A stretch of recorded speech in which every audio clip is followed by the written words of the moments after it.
switch this to that. We do have a workshop tomorrow, so I am working on that. But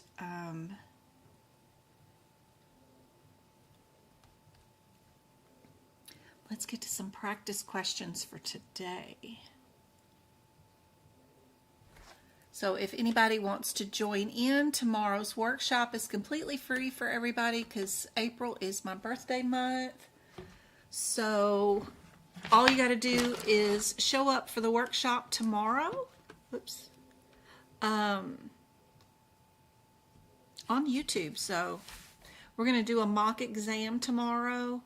We're going to try to do around 100 questions. But we're going to try to do at least 75 in 3 hours. If I can get through with all 100 in 3 hours, that would be cool.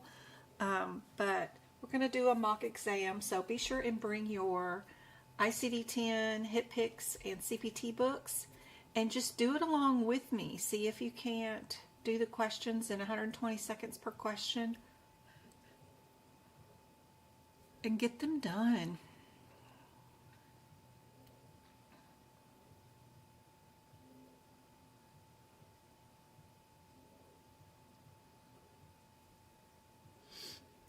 Here's our first question. Thank you for liking the lives.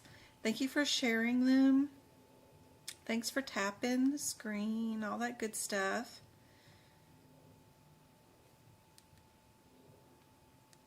Thanks for all the comments on all of the TikToks and YouTubes and Instagram videos. That is always fun to see.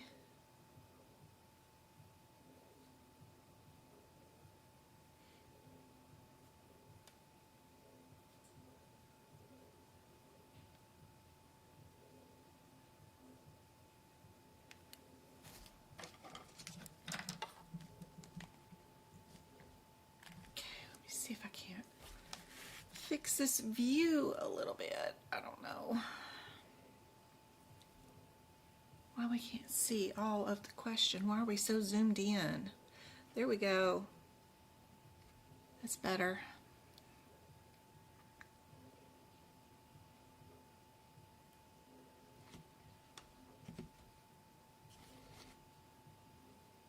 Yep, there we go. Better. Sort of, kind of. Missing the ABC. There we go. All right. Tomorrow is our mock exam at 2 o'clock Arizona time zone. So right now in Arizona it is 6 p.m. So tomorrow it's 4 hours early.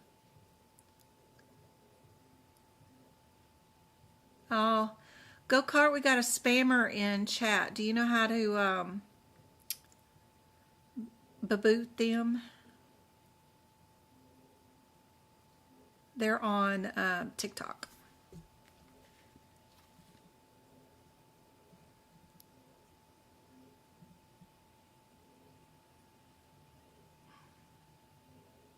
I think you can click on them, their name. It's Master VP Gold King.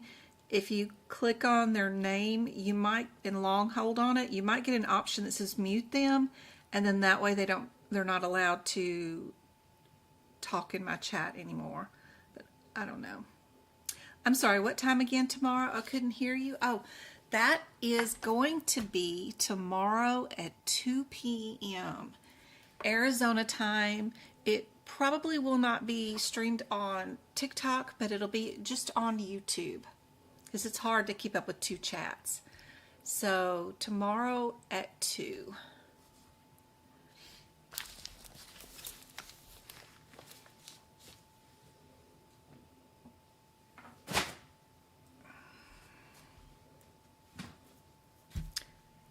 p.m. Thank you guys. Monzi's all over it. Touch and hold their name and can block and mute. Thank you, thank you, thank you. Hopefully that worked. Nope, there is no payment of any sort because April is my birthday month, so it is totally free. And even the replay will be free.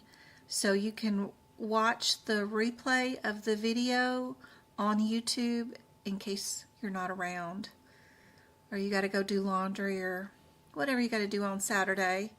But it's really fun and interactive, and if you guys can bring your books and you actually try to do these questions in the same pace that I do them, it's a great way to see if you're ready for the exam. If you can't even find the codes and get to the codes during the exam, or other issues arise, you'll know that you're not ready, and you'll also know what you need to do to get ready for the exam too. Thank you, thank you. Awesome, awesome. Thank you, Monzi.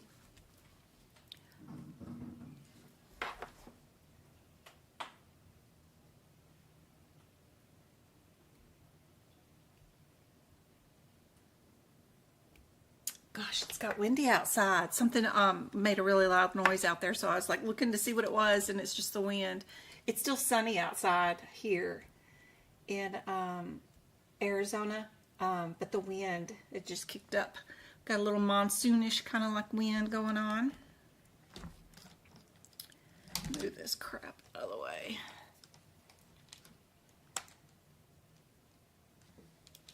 What do you guys think is the answer to this question that's right in front of you? What's going on with this one? Where is my...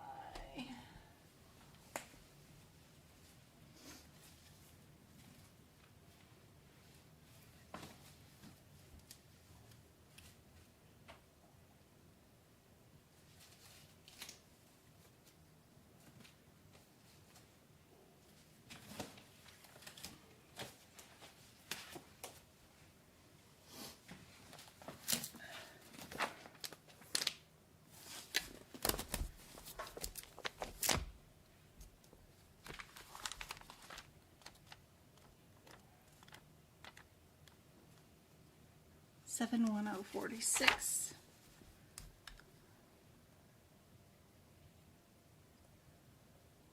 So 71046.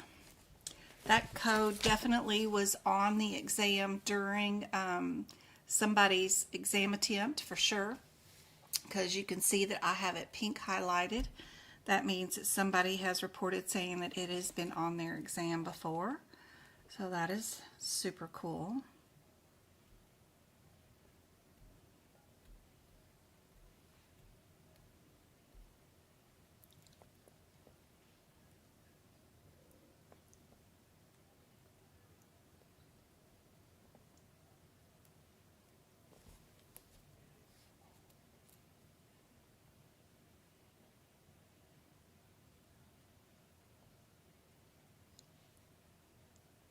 About 12 weeks it takes to prep the entire book.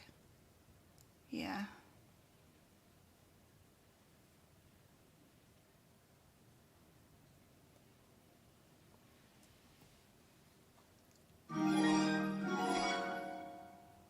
Christy has been a member. Christy has become a member. Yay. Catching her live early in the stream and was already at my desk doing book prep. Smiling face with hearts emoji. Great, Christy. She's been a member for 3 months too. That is way cool. Can't see the question. Yeah, I'll move it out of the way. I tried to find the guidelines you posted, that the corrosion and the burns to highlight, and I can't find them. Where can I find them in the book? Yeah, that new video that I just posted today was actually guidelines that I made for my medical coding course students. So those aren't anything that I have for sale or have ever posted for sale. Those were notes that I made for my current CPC course students. And I was just giving you guys a little look view into how we're doing in the course, and I thought that one guideline was kind of helpful. I sometimes forget to mention during these free live lessons because we do go over burns and stuff, but that guideline is in our ICD-10 book, in the front of our book, in the in my guidelines somewhere. I'm sure it's noted in the first pages, you know, in the G1 through G36, And I'm sure it's listed with the burns in the front of the ICD-10 book notes somewhere. Let's see if we go through IC and look up burns. IC, where's burns listed? Sequencing neoplasms, no. So it'll be endocrine, no. Diseases of the nervous system, no. It's going to be blindness, no. Circulatory, obstructive, pulmonary. Diseases of the skin, it's not a disease of the skin. So we're going to have to go probably to the external causes, right? So if we go to chapter 19, external causes, burns and corrosion. So that's C19D, which will be G25. So if we go to G25 in our ICD-10 books,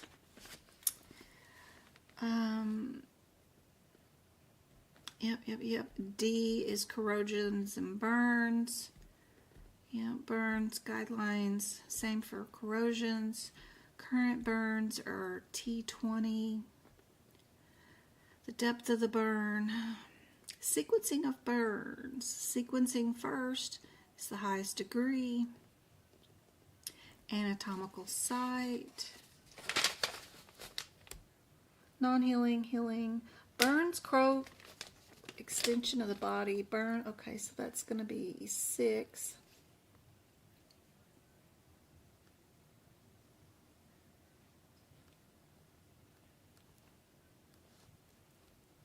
Rule of 9s, okay. Late effects. Yep, it's going to be right in there around this 6, 7, 8, or 9. If it's not there, then it is going to have to be in our coding guidelines, principal diagnosis guidelines, was there section 2.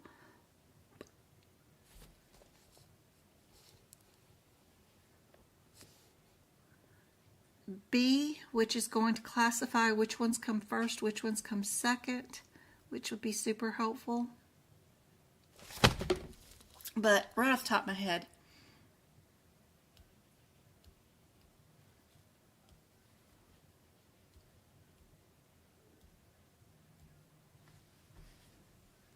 I gotta find my book that has my noted notes guidelines. Of course, every book that I have on my desk does not have any notes in them.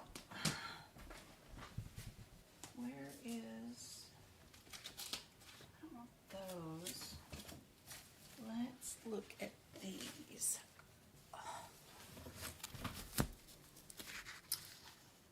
Let's see. What did I say? G20. Right here. Full thickness. Burns, site, right, left, anatomical site, necrosis, rule of 9, sequela, late effects. It must be.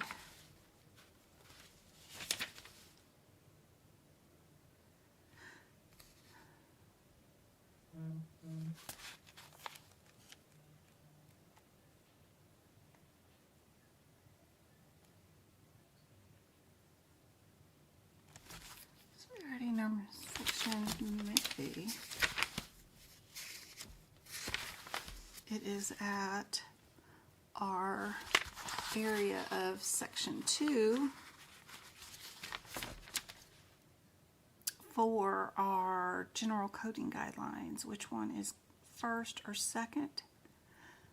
Signs and symptoms, section 2. Section 2, principal diagnosis. And those are around G29. G29. G29. 29. All right, personal history. Yeah. Click condition. For screening, aftercare observation.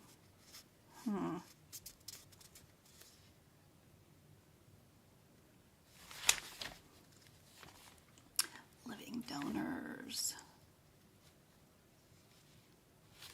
I'll have to find it. There's the malignancies. T codes, diarrhea. That's unhelpful.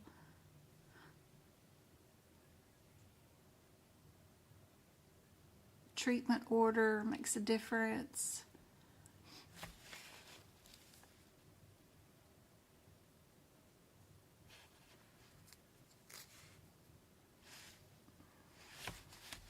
Normal findings.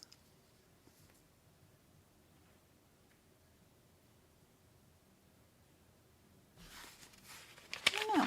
I'll have to look that up and see where the heck I have it in here. It'd be nice to be able to Google this book and find things instead of looking through the hodgepodge of all the pages. But corrosion burns go first. I know it's in here somewhere, and then fire flame burns go second, but I'll have to find it.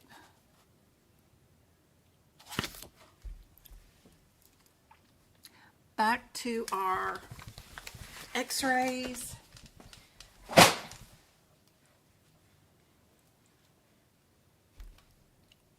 Would we have a 26 modifier on both codes, none of the codes, only one of the codes?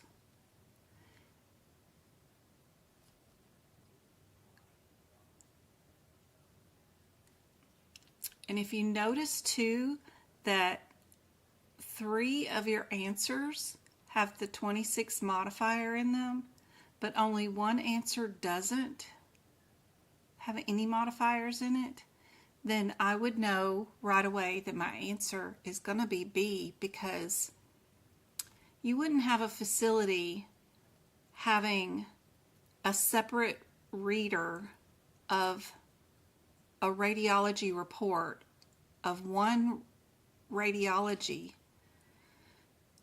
of 2 being done on that day at that facility, and then have the report for that one x-ray to be read by a physician outside of their department for that 26 modifier, but then have that report read for another x-ray inside their department and not need a 26 modifier. That's just not a way you would bill anything. You might have the 2 26s on both if the report was going to be read externally by another physician because they don't have anybody in-house that can read it. They just have somebody that can shoot the x-ray here. Then the facility would bill this with a TC, and then the physician that was billing for just reading the reports would bill the 26. So really, technically, the only answer that looks good and normal might be A or B. C and D wouldn't happen.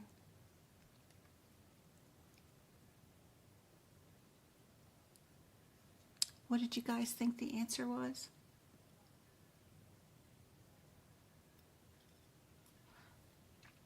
I wonder if we can look inside. Where is VitaSource? I can look inside the electronic version of this ICD-10 book and see if I can't find it by using the search feature.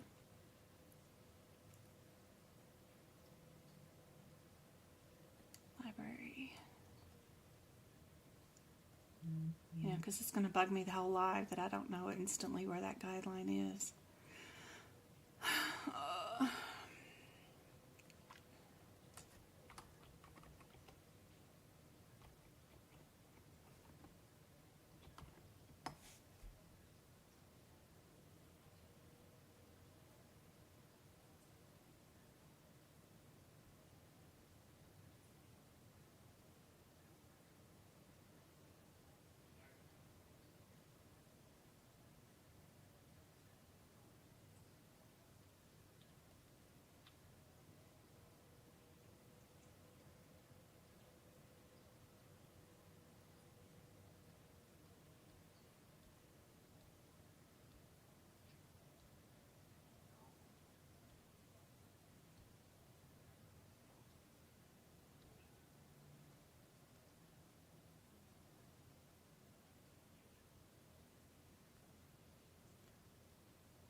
Yes, October.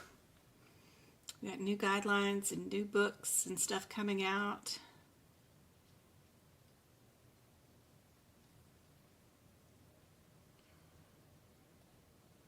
Got that.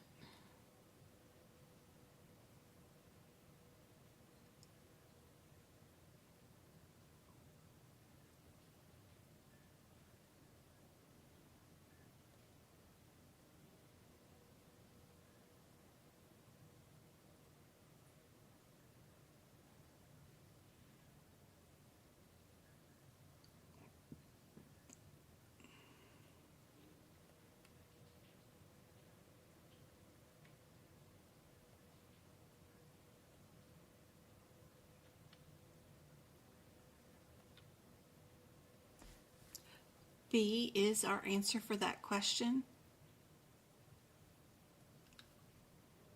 For sure for that one. I'm on the wrong one. We're going to this one. Yep. Now this one, the next one that we've got, if I'm just looking at these numbers, you know, we have 7 in all of them. We have the 8 in all of them. Then we've got the 4 in all of them. And then B, C, and D are all in a row, like our 52, our 53, and our 54. And if I was playing along and just looking for the process of elimination, I would think that 52 is the correct answer just because it's the cheapest of the procedures, or the first numerical out of the 3 that are in a row, just based off patterns. But that's what I would do with this one. Where would y'all put this one as the correct answer?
What do you guys think is the answer for that one?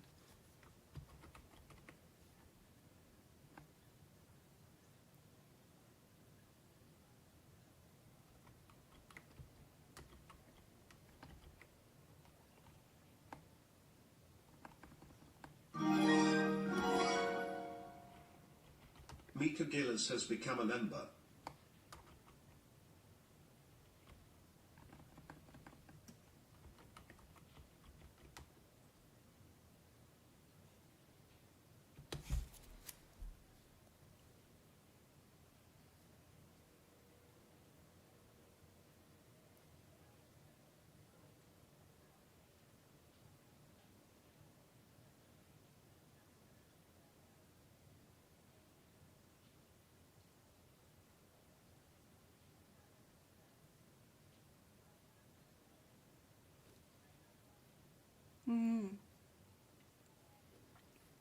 Driving me nuts.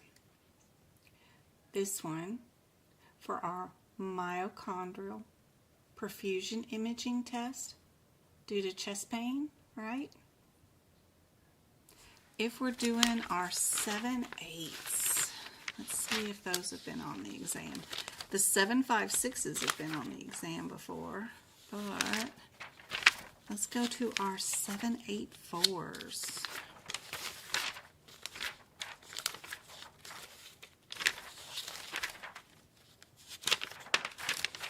Seven, 8, 4, 54, 52, and 53. 53 is a 2D scan, single. 54 is multi. And then our 52 is multi, but it's of a myocardial perfusion imaging SPECT procedure, where our 784.53 is the mama to our 784.54, and it is not a SPECT. It is a planar. It's qualitative and quantitative. For this one, you got to go look at your parent codes to find your answer, which that is 784.51 to see if it's this correct answer. And then for the 53, that is the mama code for this one to see if that is the correct answer. And this one is PLANAR,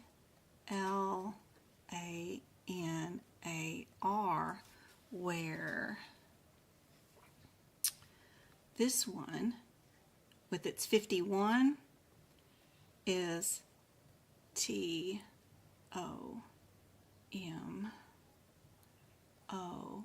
graphic, tomographic, which is a spec.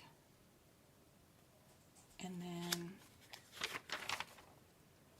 if you wanted to look at your 72, it's just a cardiac blood pooling image, and I don't think we got that going on. We've got tomographic right there. So that lets you know that B is your answer, right?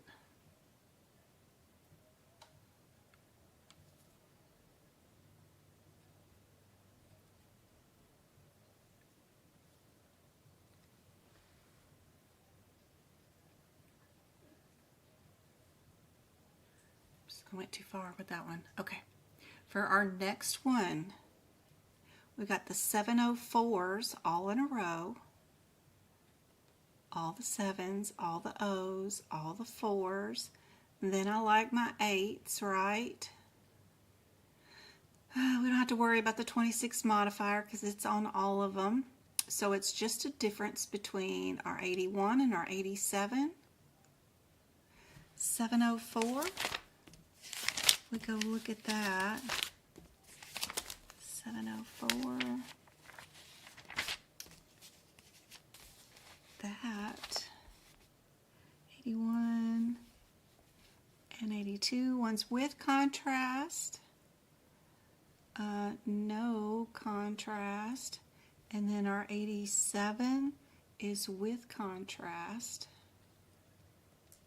What have we got? We do have a with contrast. So we know whatever we pick has to have with contrast. So I would pick C and move on to our next one. What do you guys think the answer would be?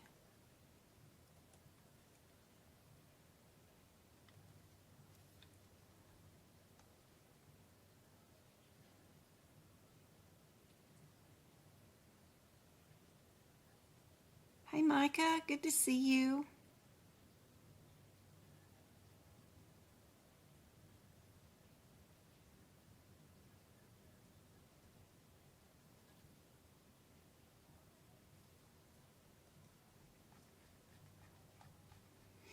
Everybody got the answers to these? Yep, we got that one. And that one. And now we're working on this one. You know it has to have contrast. Even if you look them all up, the 60 does have contrast, but it's a CT of the brain. What did we do a CT of? It's of the jawbone, right? So this one is of the brain. 81 is a CT of the orbit, sella, or posterior fossa, outer, middle, or inner ear. 87 is of the maxillary facial area. And then the 542 is of, it's an MRI of the orbit, face, and neck. So we definitely did not do an MRI. This is just body positions, that's all, and making sure you have your contrast. C is our answer. Can you guys, without looking at the ICD-10 book, tell me what the answer is for this question? If you think you can't, let me tell you, you can. You can do this without even looking at the question. Sorry, is that view better for you guys on TikTok? Is that better? So just look at the answers as available numbers, right? They're just numbers. What do you guys think is the answer? Good. Glad that's better view.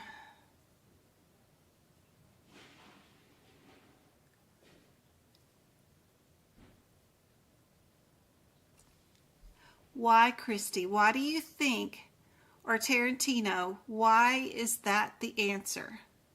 What is the one thing that tells you that that is the correct answer? Let's tell everybody on TikTok. Why is that the answer? Christy says because there's no nines. That is right. Isn't that amazing? If you look at answers A, B, and D, they all have a 9 in them. That means whatever's going on is unspecified, right? This one has a 1 in it.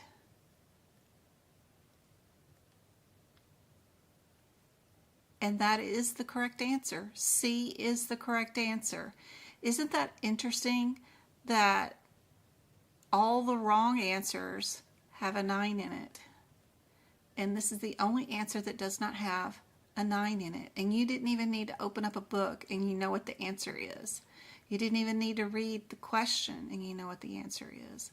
That's what I want you guys to start practicing and playing around with these questions, is to see if you can notice patterns in the answers.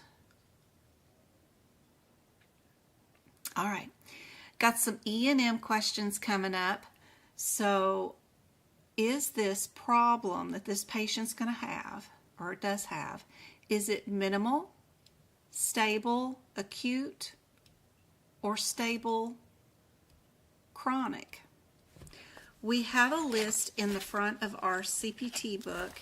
If you go to the beginning, before we start coding the E&M section, and you go to your E&M guidelines, we do have a list of that. Who knows? Right here. This is an older book, but where they list out where the self-limited minor problems are, the acute, stable, chronic, around pages 9 and 10.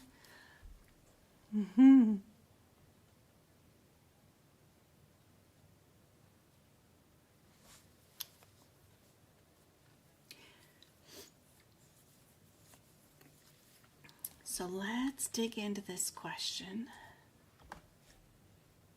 Where would we put this patient? .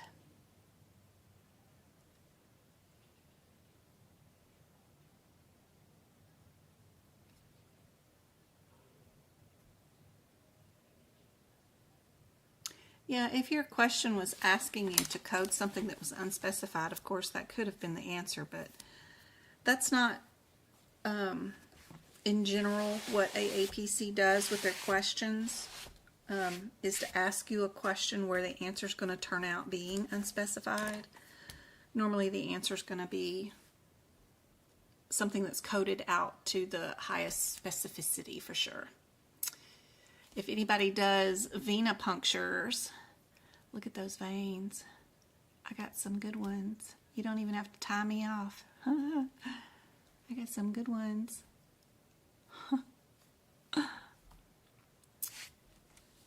So cool. So Christy says it is a stable chronic illness. What is the new test going to be? What new test? Now I see with contrast. Yep, with contrast.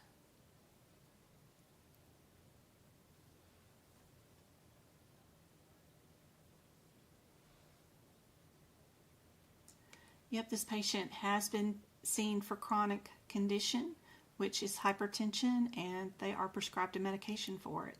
Yep. So that is a stable chronic condition. Doesn't seem to be any exasperation or anything going on. So B is correct. All right. What about this one? Are we dealing with a new patient, an established patient, an office consultation, or an inpatient consultation for this patient? What do you guys think?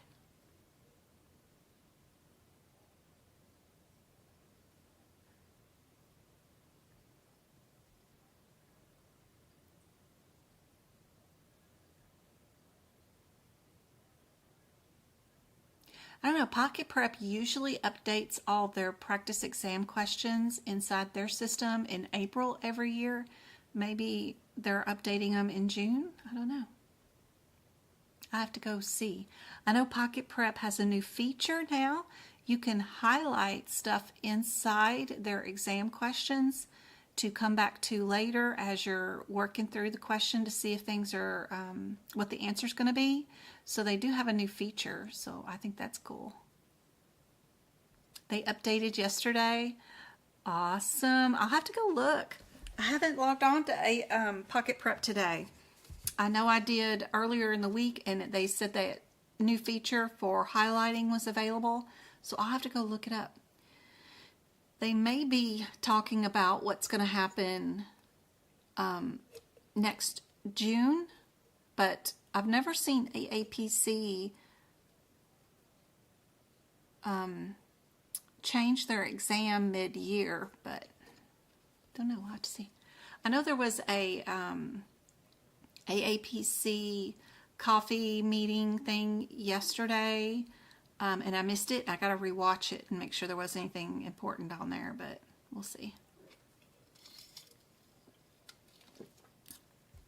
Yeah, the only difference between the 2025 and the 2024 really is the E&M.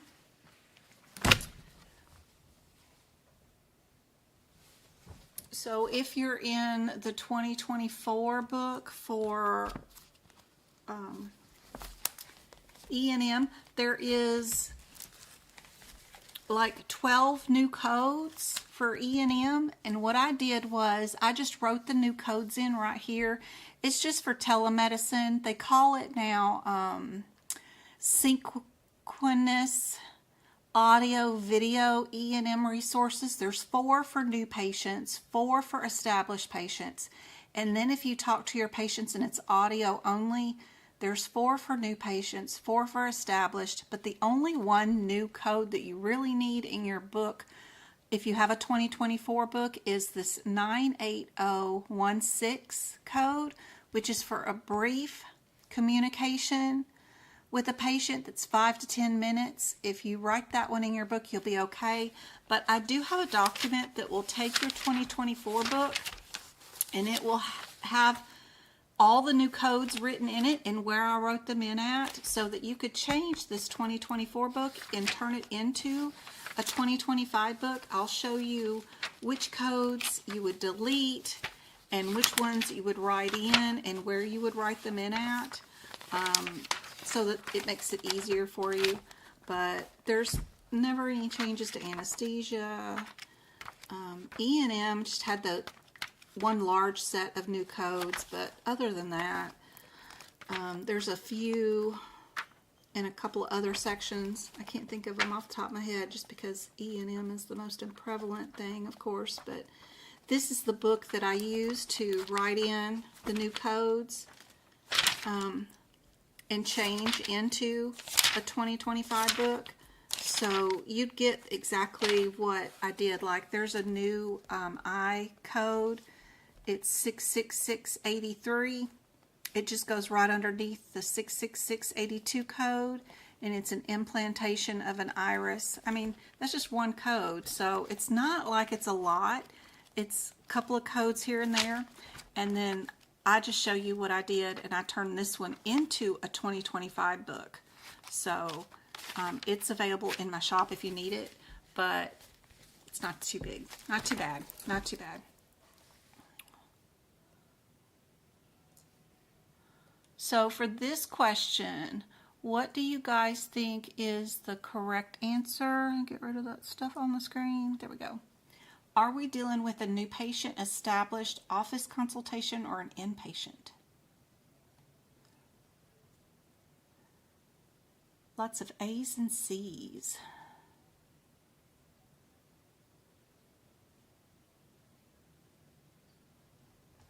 I have to go to Pocket Prep and see what the heck are they talking about.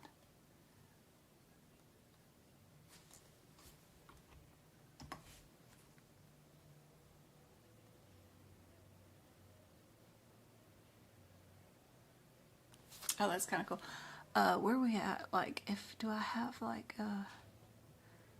add a window capture here, and I go to here, hit that.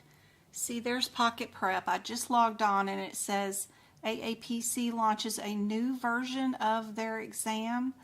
Our Pocket Prep for the previous version will be discontinued June 19th, 2025. Oh, I don't think they mean much other than they're switching over their questions to the 2025 book. You know, because the current questions are utilizing the 2024 book, right? Because if you look at your answers and rationale, it's all got the 2024 book in it. So if you want to switch to the 2025 CPT books and ICD-10 books, then you can. So switch my exam. So, ooh, and then they've got over there to the side, it'll say this is the current version, and then this is the other one. Yeah. Yeah, just and switch your version if you're ready and you've already got the 2025 book. And there we go. Now I got to go answer all these dang questions because I don't have any of them answered. I got all 750 of them back and they're all unanswered now. So now I get to go answer them. Oh boy, I lost my progress, but that's okay. And then you can do the question of the day and stuff. So it's all right. Pretty cool, pretty cool. It's awesome. Get to redo and do all the exam questions again. In the CPT Cook Medicine Guideline, what is a foreign body? External body parts, object unintentional, small organ, object intentionally.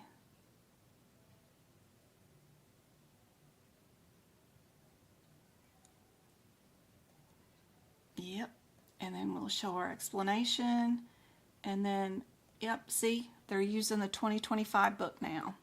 So that's all it is. That's it. You're okay. There's no wildness changing to the exam. It's just they're updating. They updated all their questions to reflect what's inside the current 2025 manuals, if you wanted to. So that's it. Y'all are okay. Nothing's changed on the exam. If you take the CPC exam, how does it have to be at the 2025 books or 2024? You can use either books. You're good. You're good. You can use either books, but I do recommend you writing in that new E&M code, because I think it's on the exam now. That one that I just told you.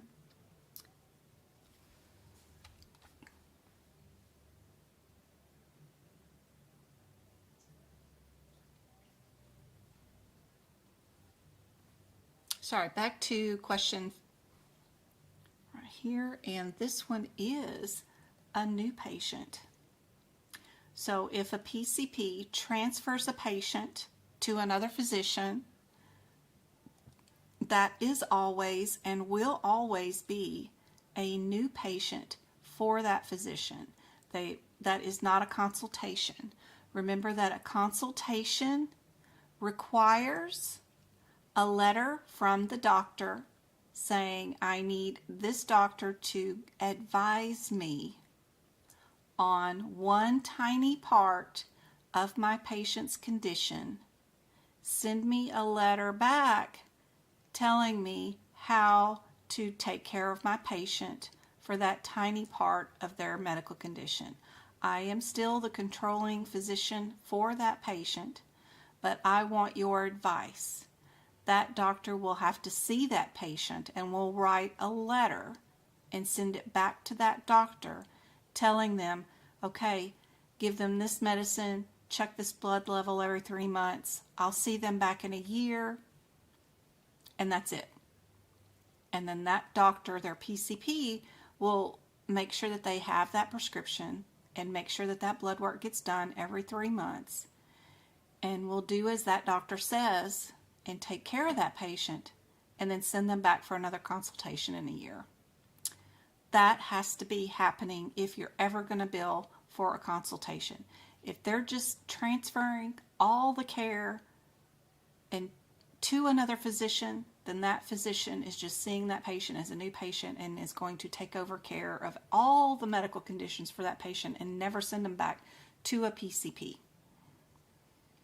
Anyway, A is the correct answer for that one. Do you know your headers for all of these codes? Do you know where they're located? Like this is a hospital consultation. What are these other codes? Do you know what their header is? If you know that, that is super helpful for the E&M section. What do you guys think is the answer for this one?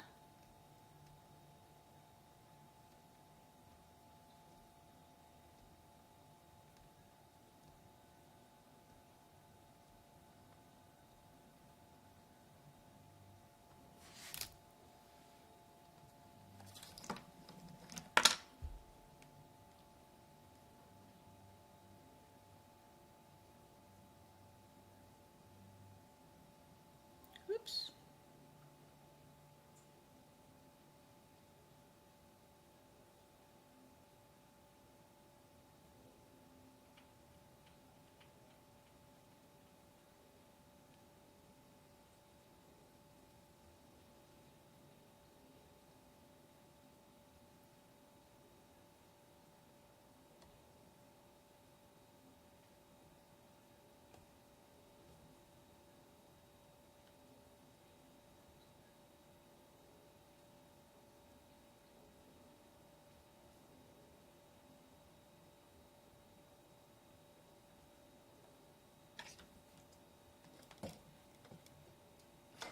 Okay.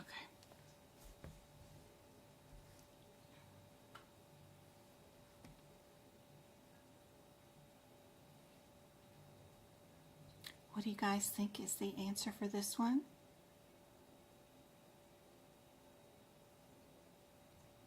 We have a 45-minute team conference between a general surgeon and a pulmonologist, oncologist, and a neurologist. I think if you can ever find any CPT books, I don't know where they disappear to, but they certainly do around here.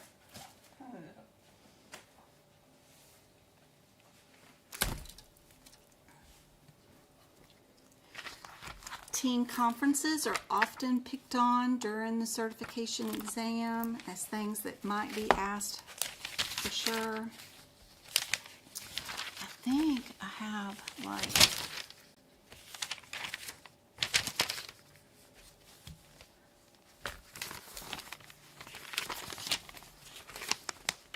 sometimes there used to be, I don't think.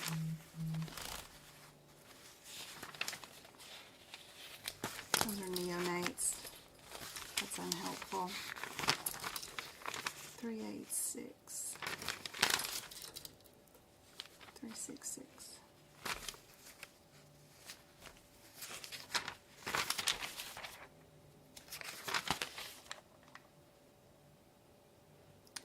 Face to face.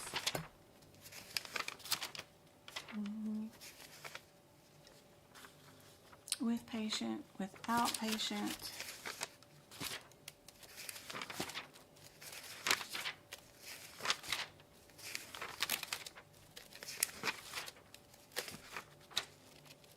Case management.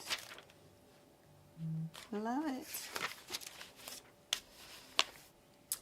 Some of these, we're in a different area, but the ones for the principal care management and the case management services, I like to color code these pages because I put blue as the clinical staff and then pop pink as your primary care physicians, so that blue I know is just staff and pink is physicians.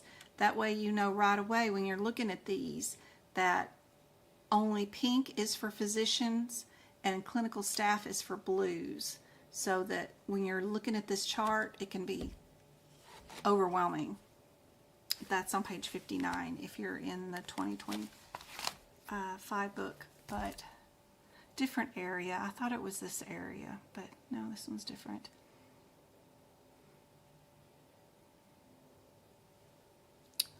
Yes, C is the answer for this one.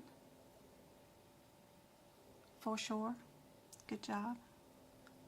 We've got NICU babies, consultations, and standby services. If you don't know your headers to your E&M codes fast like that, I recommend flashcards. Knowing what the headers are of all the codes, super helpful. Knowing that this is an ER visit, it's an outpatient service. 99221, that means your admit hospital. 99234, that means your observation patient.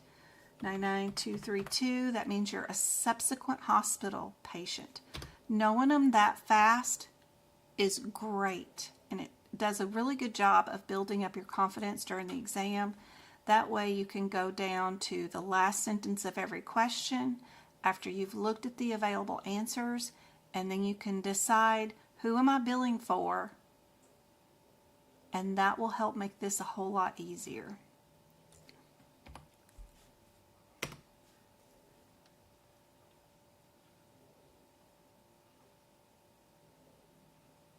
Who are we billing for? What are we billing? Can you repeat that?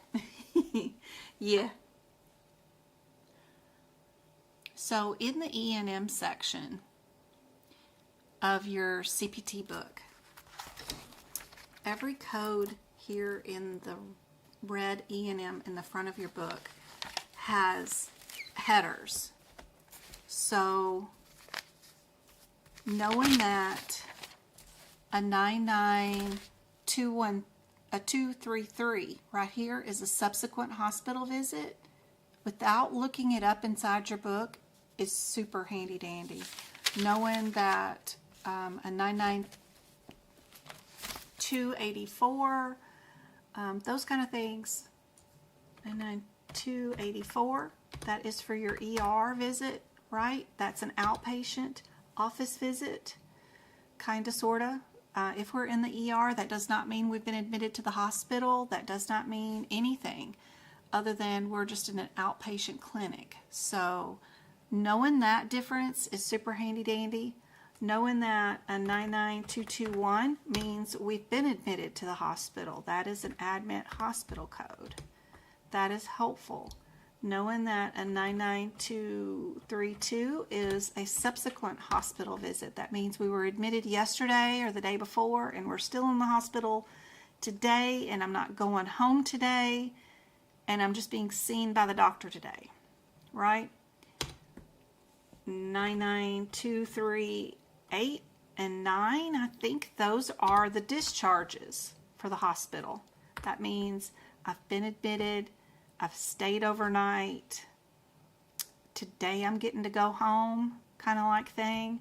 Knowing that a 99234 means we were here for observation, meaning we were admitted and discharged all in the same day. Those are helpful, extremely helpful things to know right off the top of your head. A is peds, newborn, NICU, babies. Knowing that this one is a hospital consultation, and that knowing these, the 60 code is hospital standby codes without opening your E&M pages inside your E&M book is a technique that I think you guys should learn for your CPC exam. I think making some flashcards and just knowing the headers of just a few of these codes, that was just, 10 codes right there. If you knew those off the top of your head from memorization, I think that would be super helpful. It will help build up your confidence. You won't be searching for those codes in the E&M section in the front of your book. I know somebody tagged me today in a TikTok where a lady took her final exam on her course, and she said she couldn't find any of the 992 codes because she didn't know where they were, but she passed her final exam with an 82 today, but she couldn't find any of her codes that were 992, and I'm like, oh, those are the E&M codes in the front of the book.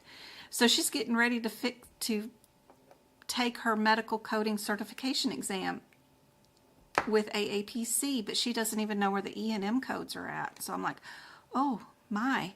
So,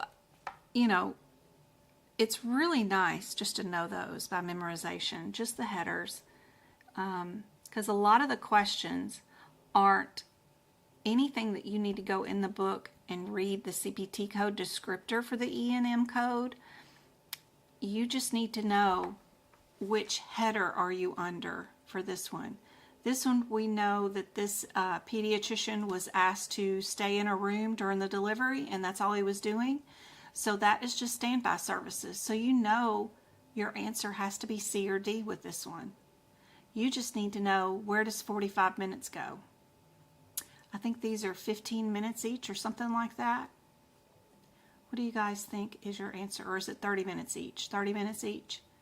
30 minutes here, and then, that would be an hour. This would be 30 minutes. The thing with E&M codes is you have to meet or exceed whatever it is inside that code before you can beat it. If you did not meet the qualifications for ×2, then you cannot bill it. So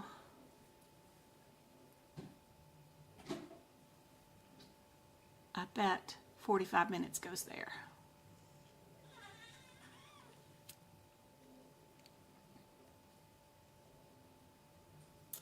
All right, are we straightforward, low, moderate, or high with this one?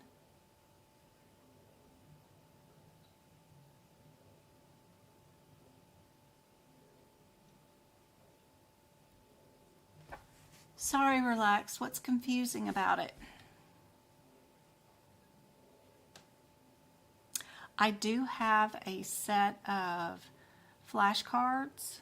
So, like, if we go to, where am I at? 2025, and I go to, where are we at?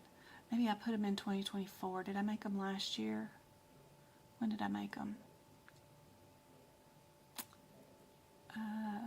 2024. Yep.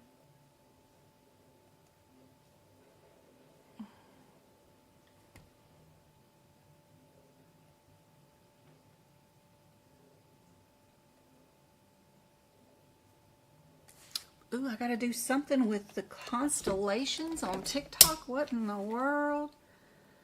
What am I doing? Which of these objects has a crown? I can't see nothing. I got 2 pineapples, 2 trees, and 2 cars. Which of these has a crown? A crown, C-R-O-W-N. A car, pineapples, or trees? Who in the heck has a crown?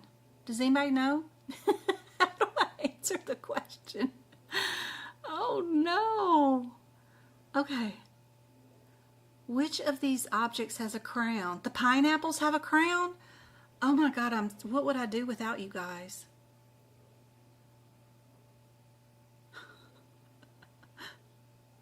Oh my God, it says, oh no. Which of these objects can, oh my gosh, and it's taken everything I said. I didn't mean to tap that and I don't know what it's doing. Which of these objects breathes through the gills? Okay, that fish does. Not that apple, no. Let's take that off. And that one does. Oh my God, unable to verify. Which of these objects is worn on the head? Okay, that hat and that hat. God, it took me 3 times. All right.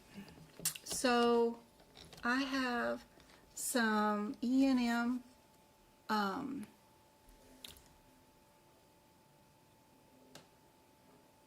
flashcards. If you guys are on TikTok, you can see them. You just print them out, and they have the header on the opposite side, and then you can just do them that way. It's a little easier. So I do have something like that if you guys are looking for something like that. All right, let me get rid of all these lines on TikTok. Here we go. All right.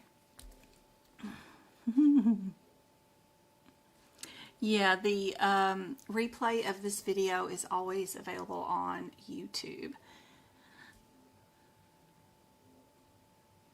The answer for this one, for Mr. Smith, is definitely a C, right? Moderate, because how many tests did we order?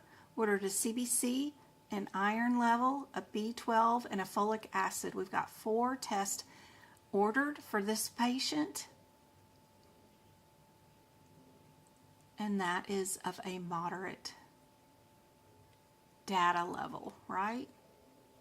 We also have, for the complexity of the data, yep, just the 4 different individual tests. So that is moderate, for sure. All right, the answers to this question, we got admit to hospital, we've got an established patient, another admit to the hospital, an established patient, or a higher level of an admit patient.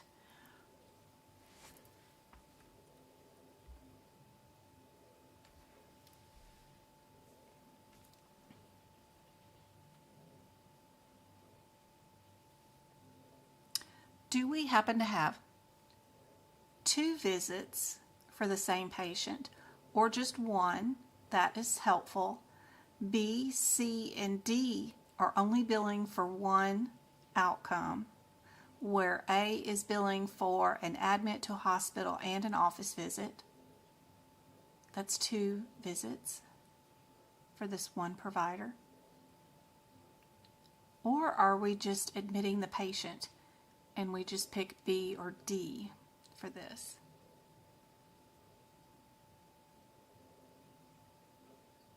We have an established infant,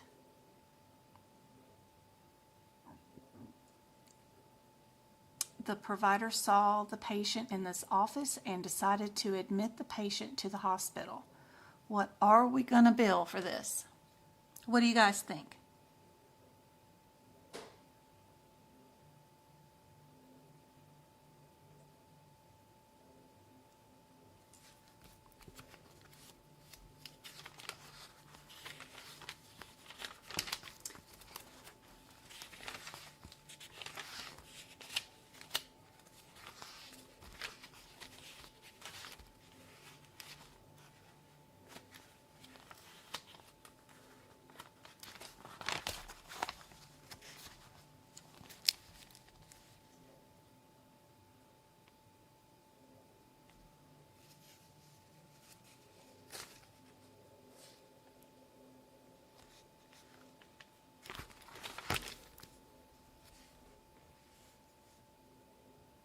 Office and hospital stay, says Hiller LLC. Indeed, A is our answer for that one. Good job. What about this one? We've got an established level 2 visit. We have 3 other visits. Anybody know what this 99391 is? Is that a wellness exam? Or we have a wellness exam with a regular office visit, or just a regular office visit for this patient. This one's going to come with a couple of pages. We'll have all of this eval, and then we'll have all of this outcome. So we have a 4-month-old with cold, thrush, diaper rash. We wrote a prescription for nystatin, and we gave an order for vaccines. What do we think is our answer for this one?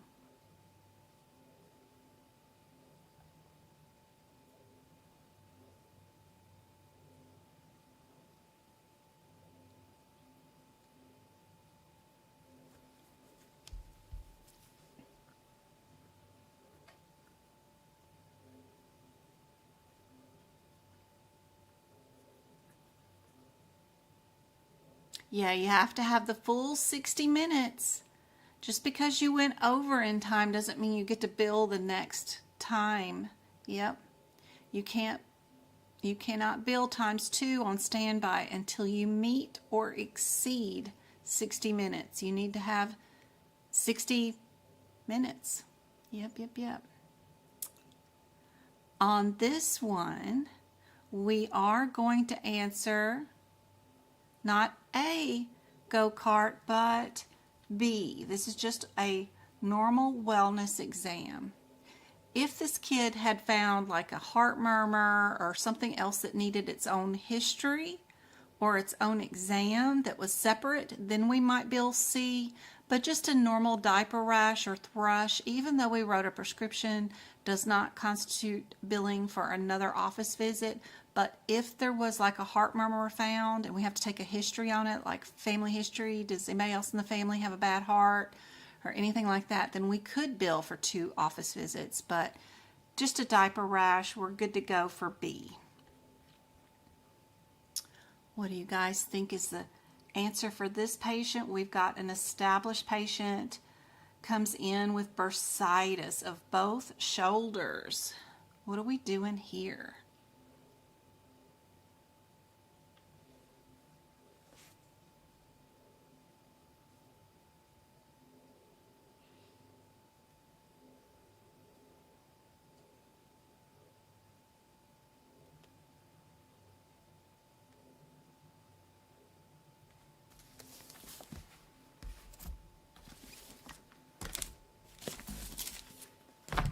So many books.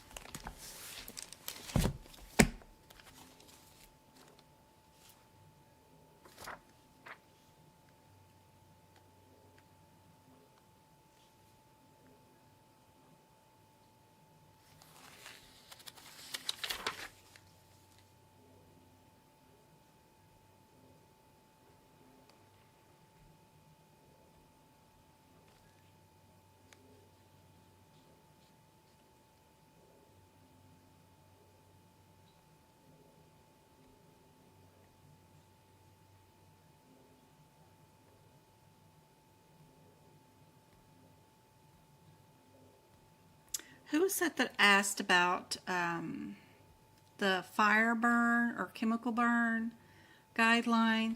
Did you check your tabular list? Because back here, every time I turn to a fire flame burn, it's got, like for T22.4, if you look at it, it's got a code first, your chemical burn and intent first, and then use an additional code for your external causes.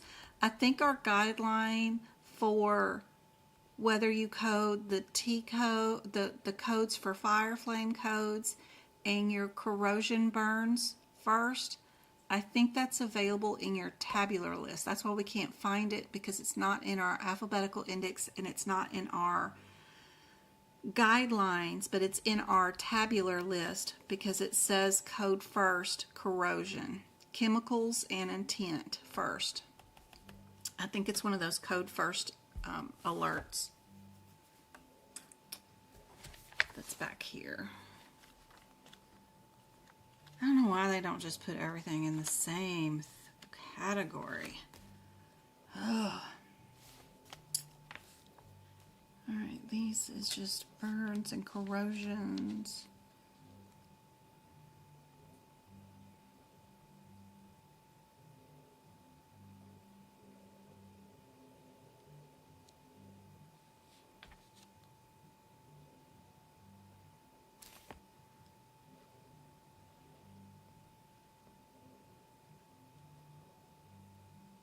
Such a pain. What has everybody got on this one? We've got some B's and C's. No, no, no, no. What did they come in for today? What happened? Did a doctor make a decision? Did they look down their throat, look in their ears? Did they document listening to their heart? Did they make a decision for this patient today? Or did the doctor come in, look at the body part, and do the procedure? If the doctor did not make a decision and there was not a history taken, there was no exam of the full body from head to toe. That's why they're always looking in your ears and down your throat when you come in for an ingrown toenail. You know, if they wanted to bill for an E&M visit, then they're going to look in your ears for that ingrown toenail, right?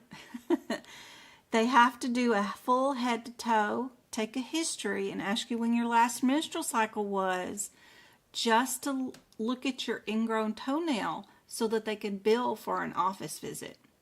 If they don't ask you when your last period was and listen to your heart and look in your ears, then they cannot bill for an E&M visit. So you know your answer is D for this one, because they did not get a history and they did not do a full head-to-toe exam. All they did was that one body part and do a procedure on it. That's it. So all you can bill is the procedure. Y'all know what happens. You're like, your toenail is throbbing, and all you need them to do is drill a hole in the top of that nail and relieve the pressure or whatever, you know. But they're asking you about your stupid menstrual cycle, and it's like, why are you asking me this? Well, it's just so they can bill you for an office visit and get that copay. Yep.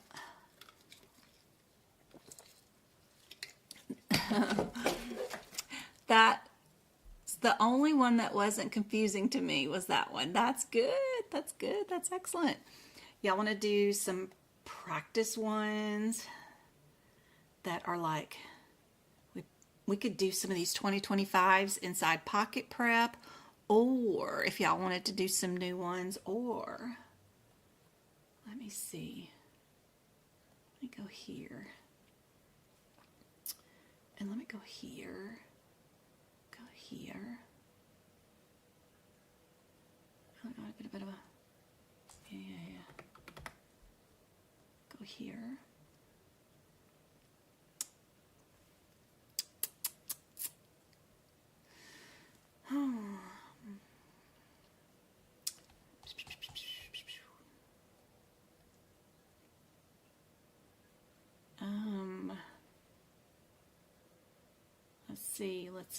Let's see.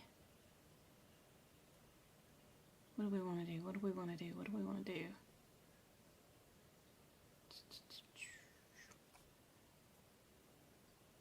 Some more E&Ms. Do some more E&Ms. These might be the same questions. I hope not. Let's see. If you don't have some practice questions inside this area, because if you look at the top of my URL, it says Scorpion Cavion. Be sure, if you're going to take an AAPC certification exam, that you guys know how to utilize and look-see at these questions here. Whoops, that's unhelpful. What am I doing? That's unhelpful. Where was I at? I already started the exam. Where did it go? There we go. Pull this out so that that's easier. And then, like, I just want to do this, and I want to put that away, and then that way I can do this, and then my window capture over here. Can we go to here? There we go. There we go. Back. All right, and let me get this formatted right for you guys. Properties. No, that's not helpful. Cancel. I want to do that, and then I want to do this, and then I want to do this, so we can get it all on one screen. And then I want to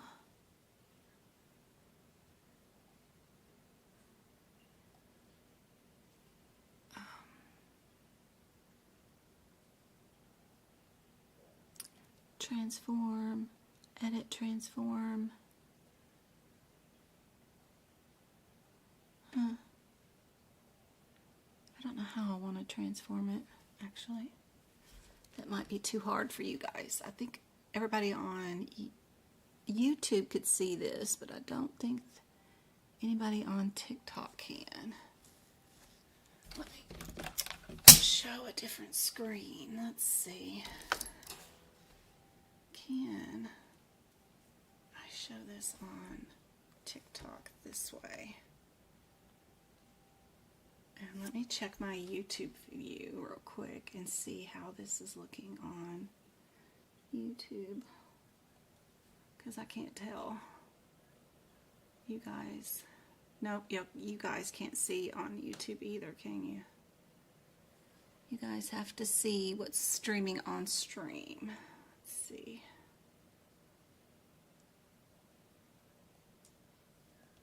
And that's not going to be helpful.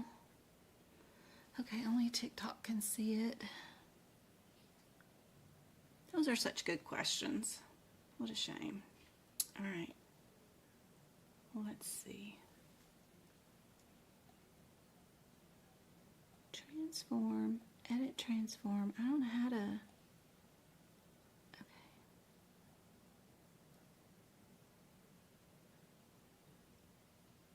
Which way's left? Okay, there's left.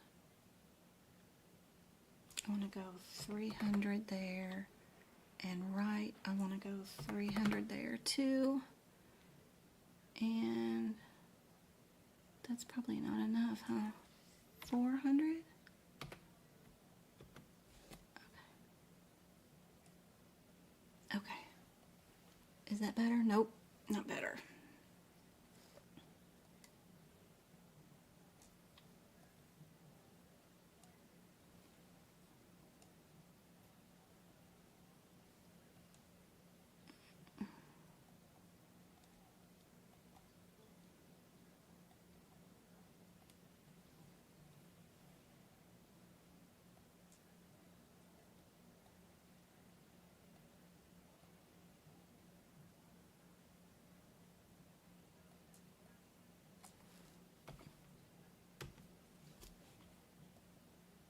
Nope, that did not help. Okay.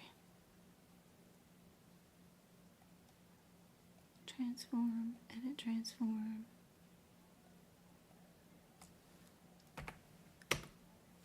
Okay.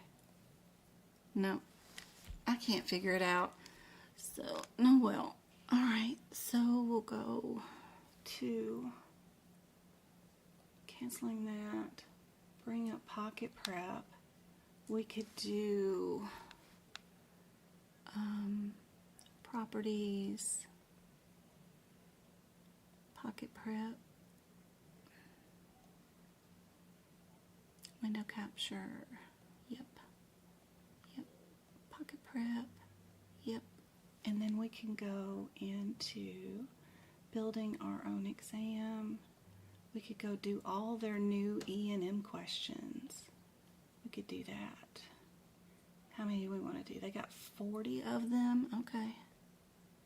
And let me make this bigger so that we can see it better.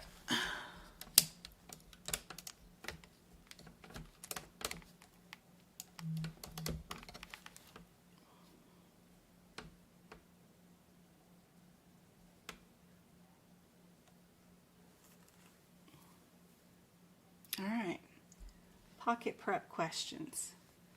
What do you guys think is the answer? Sorry, relax. For pocket prep, for these questions, I couldn't get the ones on AAPC to work, but we'll do a bunch of them tomorrow during our workshop. If we are working on these questions, we've got an established or new patients. Hey, Simply, good time. Tomorrow is going to be a totally free workshop. We're going to be on YouTube. It's already available for you guys. So if by chance you're at my website at medicalcodingbyjen.com, you just go over there to the resources tab, hit the social media link page. It'll take you to my social medias. Here's what the YouTube looks like. So if you go to my YouTube channel, Medical Coding by Jen, this is what it looks like. Scoochie down, you can see tomorrow's workshop is already right there. It's upcoming new streams, upcoming live streams. You can see tomorrow. You can click the notify me. It'll tell you in your time what time it will be your time. But anyway, it's going to happen at 2 o'clock tomorrow. We're going to do a mock exam, trying for all 100 questions in 3 hours, but we'll definitely do 75 in 3 hours in the same pace as the certification exam. And I also have another live coming up that's totally free on Monday evening, 3 o'clock my time zone, and the notify me link is right there. If you wanted to see today's live, you just click on the live page right there, and these are all the past lives. They're all right there for all the 2-hour live lessons. If you ever wanted to see any of my short videos, those are right there. These all have practice exam questions, usually a lot of them in there. If you go to the post page, it's really kind of cool. I've got practice exam questions here. They're not videos, but they're just click on what you think is the correct answer, and it'll tell you what the answer and rationale is. I'm looking at it under my account name, so it shows me the answer and rationale right away. But for you guys, when you guys are looking, these are interactive. You just click on it, and then it'll tell you whether you're right or wrong. It's pretty cool. I got a lot of those there. The playlist is really cool. There's lots of playlists. You can also use the search feature on YouTube and just type out, like if you're just looking for the process of elimination, like elimination, elimination, you just type in the word and it'll bring up every video I've ever done with the process of elimination inside the header. So that if there's something you guys wanted to look up, like cardiology or something, right there in that search feature inside my website or my videos right there, it'll bring them all up for you. But right there at the home page, tomorrow's workshop is right there. It's the one with the more professional look for sure. And we will do a mock exam tomorrow. Bring all 3 of your books and we'll work on that. But for right now, let's do all the E&M code questions inside Pocket Prep. So what do you guys think is the answer for this one? For a 15-minute visit that had a CT scan of the pelvis and abdomen. We've got a complaint of abdominal pain and nausea. So we've got a history of a new complaint, no idea what the diagnosis code is or diagnosis will be, and uncertain outcomes, so that part is moderate. We have only 1 test ordered, so that's minimal data, and then you got to come up with your risk. we do see that she's established, so we can eliminate anything with new patient in it. The fourth digit of the CPT code indicates that those are new patients because they have the 0 there, so you can get rid of B and C. You know that your answer has to be A or D based off of just knowing that this patient is established. So what do you guys think is the answer? I've got one with the 12 on TikTok. What do we think on YouTube? Everybody saying A on YouTube?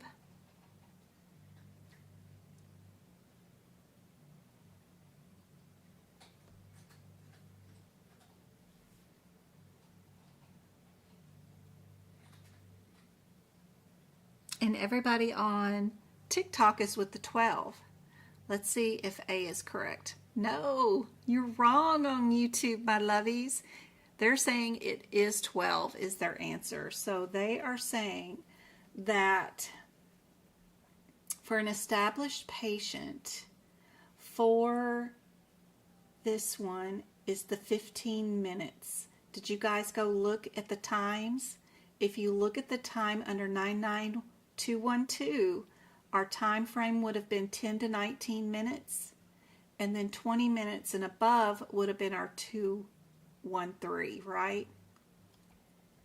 Be sure to look at page 16 of your CPT book for that answer. All right. Are we, A is a office consultation, B is a discharge, C is a discharge, and D is a subsequent hospital visit. If you don't know these codes by memorization, I think it is very handy to do that. Because then all I got to do without looking up these codes is read my last sentence. What are we billing for? Which of these CPT codes would you assign for the discharge care? So I know my answer automatically is going to have to be a discharge. And since I have 2 of those discharges, I need to go look up my differences. I think one's 30 minutes and then one's 45 minutes or something. What's my differences? I don't know. 99239. Maybe one of them's an hour long. I don't know.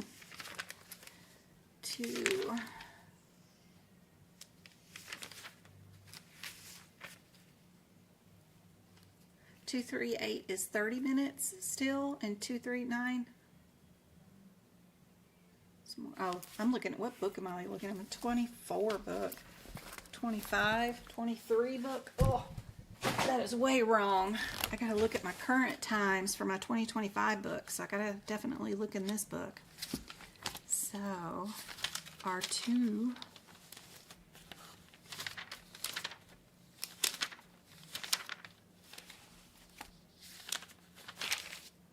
right here. So we've got 30 minutes or less, or more than 30 minutes. No, they didn't change. That's good. So where do we put our 45 minutes?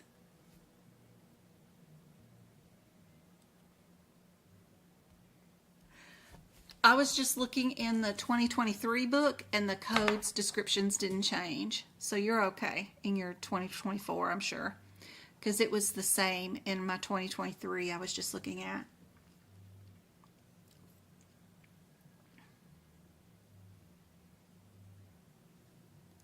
B is correct. You can look at your rationale. It does say you need to be on 24, page 24. Perfect. All right. What codes is a 99315, a 99307, a 304, and a 309? I think some of them are nursing visits. I don't know these off the top of my head, but a 304, yep, nursing home is A, or C, I'm sorry, C is for initial admit into a nursing home. And then the 07 is for an established nursing home visit. And then my 309 is for a subsequent nursing home visit also. And then my 315 is for a discharge.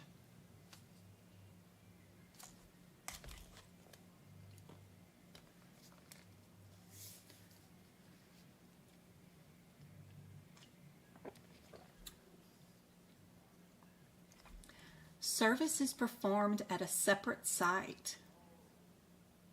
That's interesting sentence right there.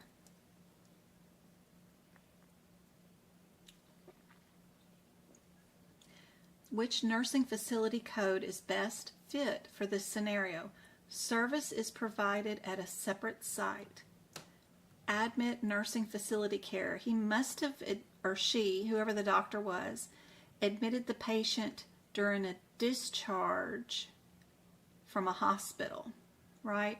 So it's a different site, meaning the patient was probably in the hospital, wrote all the admit for the nursing facility care plan at the other location, but still admitted them.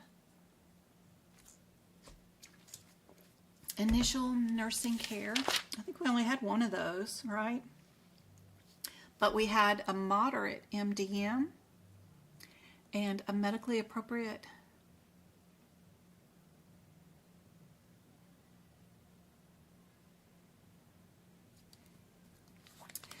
The 99304 is admit, but it's not moderate.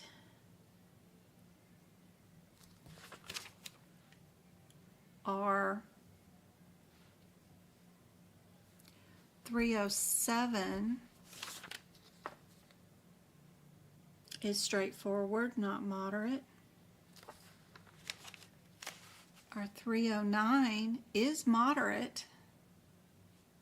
And our 315 is not classifiable by moderate at all. The only one that's moderate is subsequent. The initial nursing care facility service was performed by the same physician. So that means that this is not an admit visit. Yep. And the only code that is listed as a moderate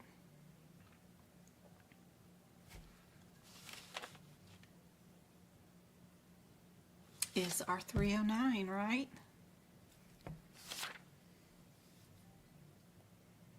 Good job. D is our answer. That's page 32, they're saying.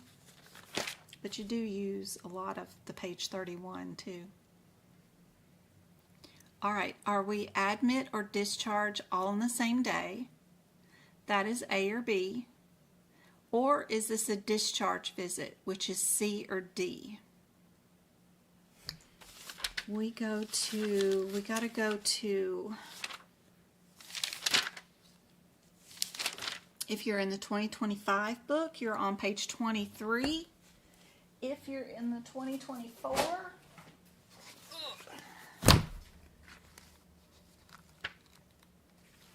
if you're in page 19, if you're in the 2024 book, to do this question.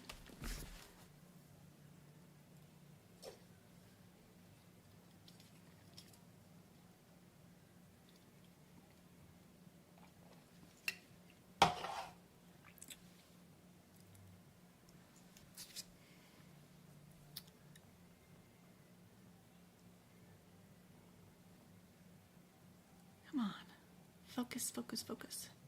A little better for everybody, please.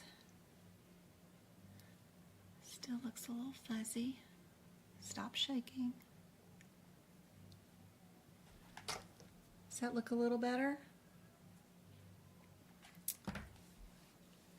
So if we've got a low MDM,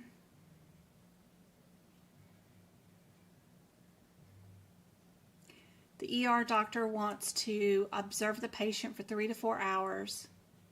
After the patient vomited once and shows signs of improvement, afterwards the doctor discharged them home.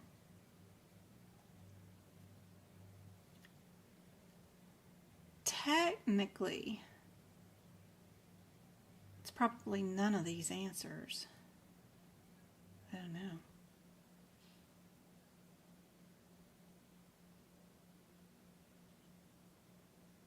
Because less than 8 hours, we use a 99221, a 99222, or a 99223. If it's over 8 hours, then we use an observation code. But, I wonder what guideline they're using.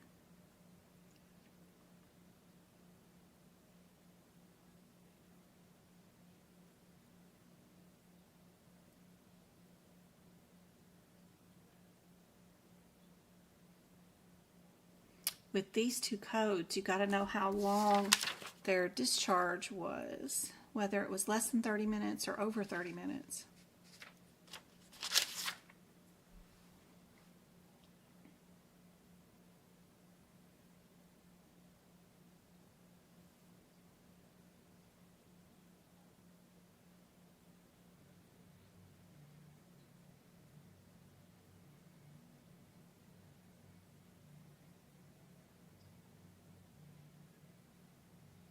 The doctor discharged her home.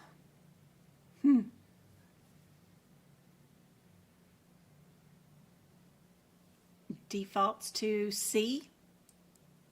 TikTokers are saying C. They used this code. I may have to write them on this one. In your CPT book, if you look up observation, observation status.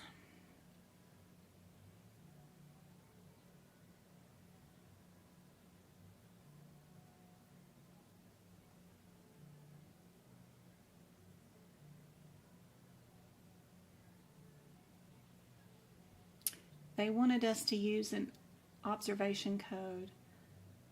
Page 23.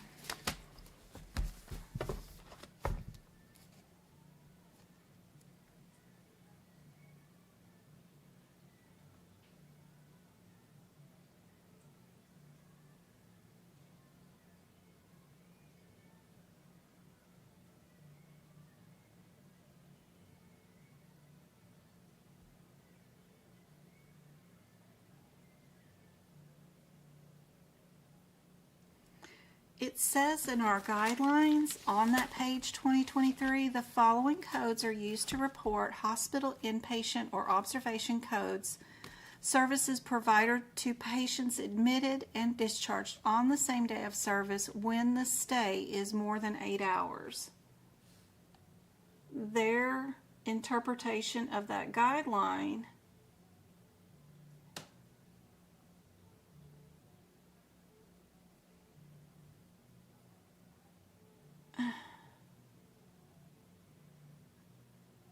is not correct. Anyway,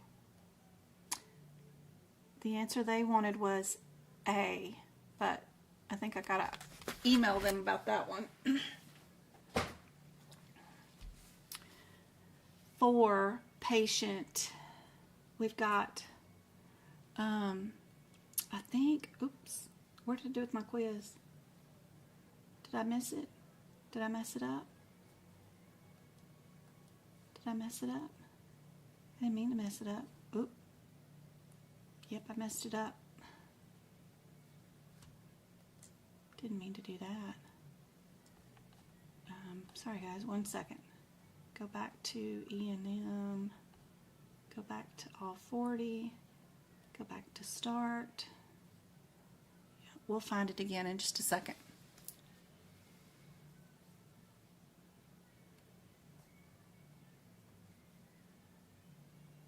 Trying to get TikTok to not make it so fuzzy. Okay. Which of the following criteria is required for evaluation and management codes? Following a patient's recovery for global period time, marital status, time, documentation, or medical appropriate exam when performed. Which of the following? We don't care if they're married yet. Following recovery, a global period. No.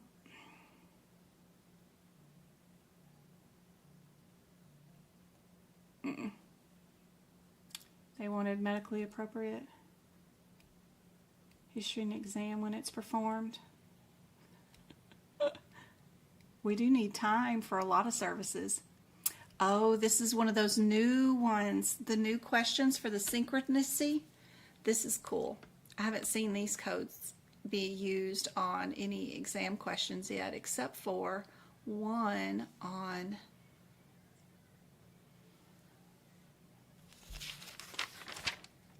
the CPC exam. These codes are listed only in your 2025 book. They come with this crazy chart that goes along with it. If we have an established patient, so some of these codes might be just for new patients. So let's get rid of some of those first. Which ones are for new patients? 000, let's see, 08. That is for a new patient. So we can get rid of that one. The 13 is for an established. The 11 is for a new patient. We can get rid of that one. And 12 is for established. 12 and 13 are the only one. 12 is for 10 minutes and 13 is for 10 minutes. 12 is for straightforward. 13 is for low.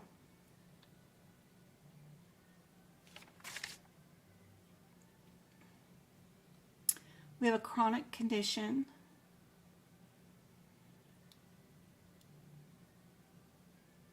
That might be exasperated. I don't know. They have one chronic condition.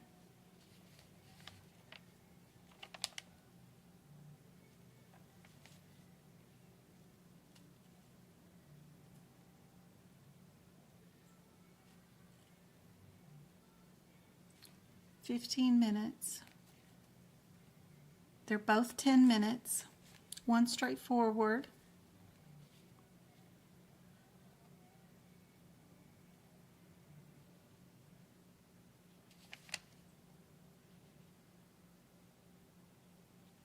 It seems right to you, but let me show you in the book. You cannot use those codes unless the patient has been seen for more than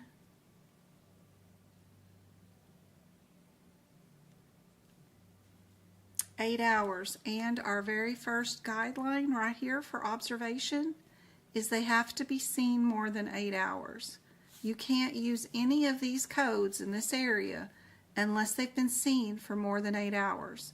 That patient was only in there for 2 to 3 hours, vomited and went home. That is not a question for these codes. It should not be there. That is our first sentence in those guidelines. So I'm going to make them rewrite that question. That will not be appropriate for the CPC exam, because if you're given that question on the CPC exam, it cannot be one of these.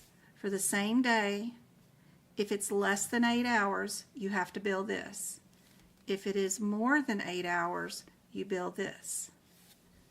And you cannot use any of these codes underneath this red header unless they have been seen more than 8 hours. That's exactly what that means. You cannot do that. Back in the old days, when these codes were written back in 2023, I think, might have been 2023, before we had the new updated E&M guidelines. Maybe.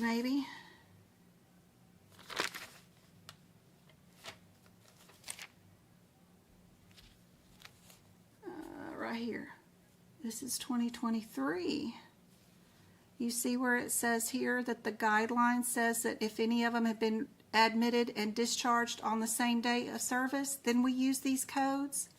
See, but that guideline was written in 2023. It has been updated since then. They're still documenting that the guideline says that.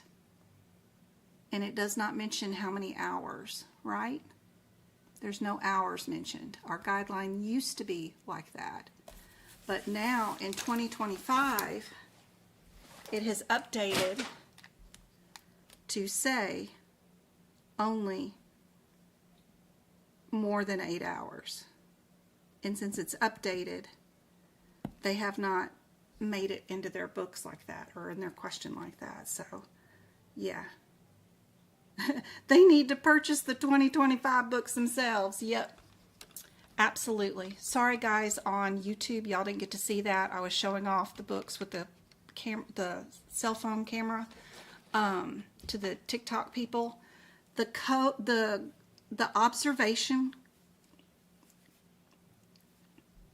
multi-codes for 99234 used to say it was for any patients admitted and discharged all on the same day, period, to use these under the red header. Now, in our 2025 book, if you read the red header where it says hospital, inpatient, or observation services, including admission and discharge services, the first sentence says that sentence, but they added 5 more words to it. It says, is more than 8 hours, period. They added 5 more words to that guideline, which changed it. So they need to update that question, and I'll write them and tell them to fix that one. All right, this 208, I'm torn. I hate these because is his diabetes exacerbated? Then he's a 3. If it's a 12, where are we at? Where am I at? Where am I at? Where's my brain? All right, 12.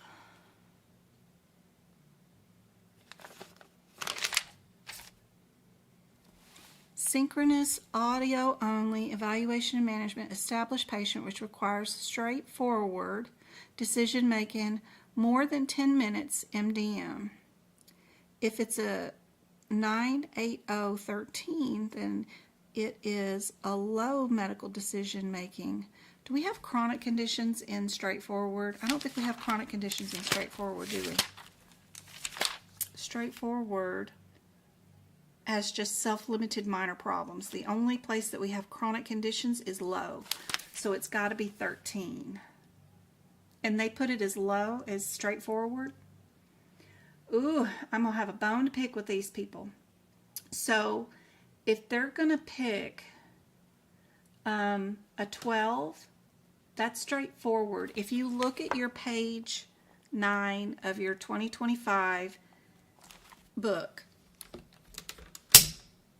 and you pick a straightforward, then the only diagnosis that you can have is self-limited minor problems. When you get to low is the only place that you have any stable or chronic conditions. This is where this patient is at, because this patient has a chronic condition, which is diabetes. Chronic conditions cannot go in a straightforward. And 98012 is a straightforward audio visit, and you cannot do that. It has to be a 13. So I don't like this question either.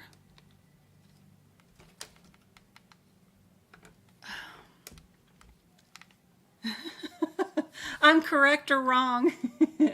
They say the answer is 12, and they're saying is because the service and the time in which it was performed. But the time is, the total time is 15 minutes. The time for the 98013 and the 98012 is the same. It's 10 minutes. It doesn't matter. They're both 10 minutes.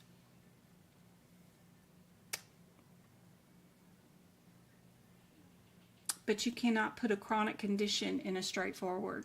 If they were discussing diabetes, if they were discussing a minor problem like a sprained ankle, upset GERD, something that was spontaneous, a splinter, hey, look at this, eye weeping stuff, or describe something that is a minor problem, they could have done the 12.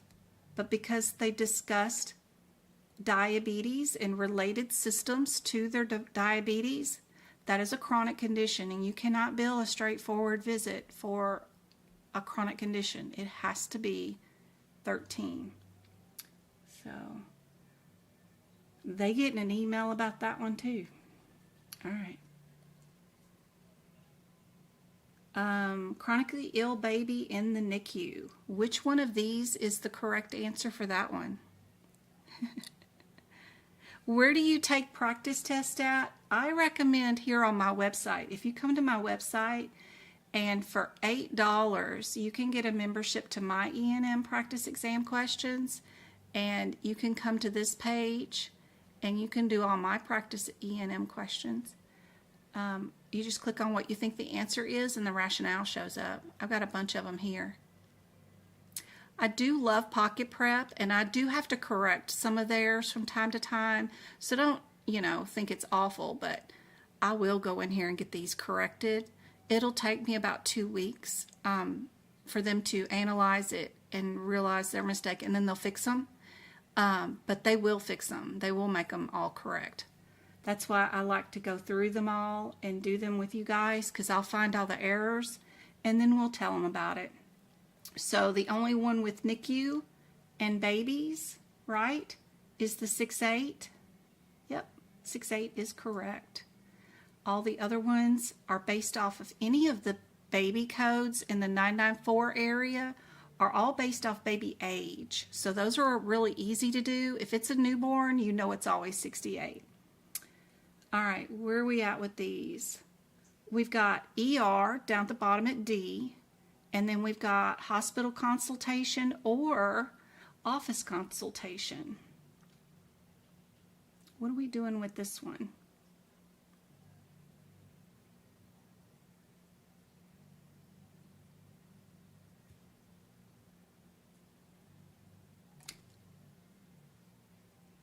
If a consultation happens prior to admitting a patient, then it's a subsequent hospital visit.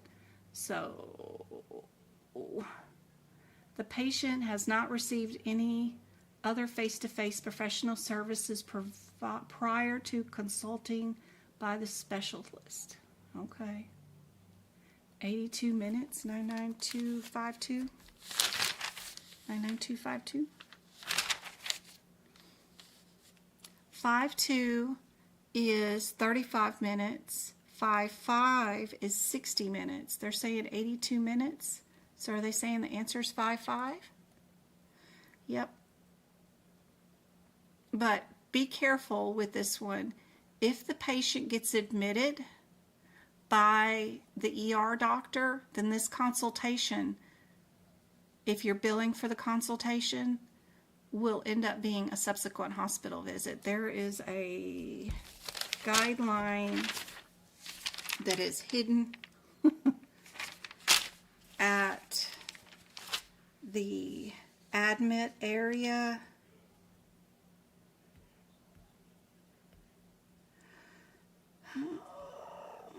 On page 21, bottom of the second column, it says that if a consultation is done, and it's the top of page 22, if you're in the 2025 CPT book, the top of page 22, if a consultation is performed in anticipation, meaning before a related admission, then you bill only a 99231, a 99232. So be sure you know where that guideline is at. If a consultation is done before an admit, then that consultation is a subsequent hospital visit. I don't know why, but that seems crazy. But that guideline sometimes get asked on the CPC exam. They're skirting that question with this one, but it's correct. All right, what about this one? If we're doing,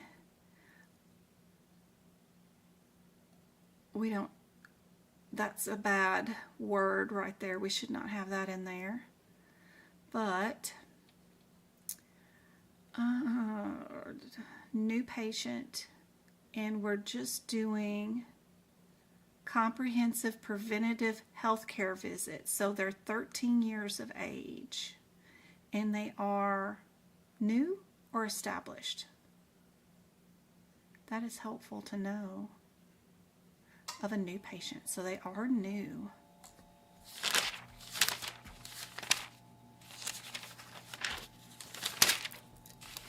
So new patients? Yeah. Where are they at?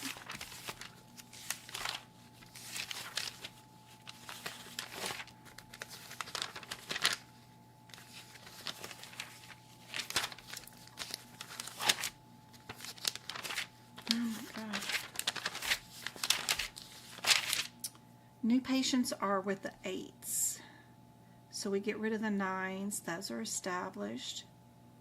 So it's got to be C or D based off of age. They are 13, so it has to be an 84. Has to be. 85 is for 18 to 39 years of age. So right here, 85 is for 18s, and then 84s are for 12 through 17 years of age.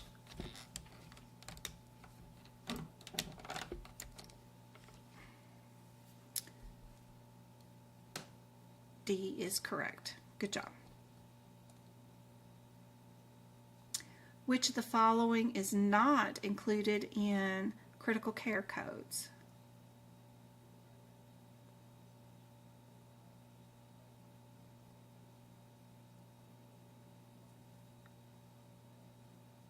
What do you guys think?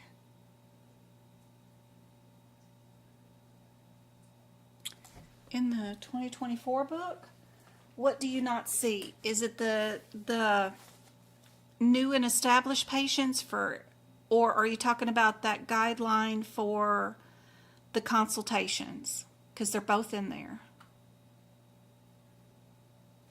Which part are you looking for, Casey? Where's my 2024 book? 23, 20.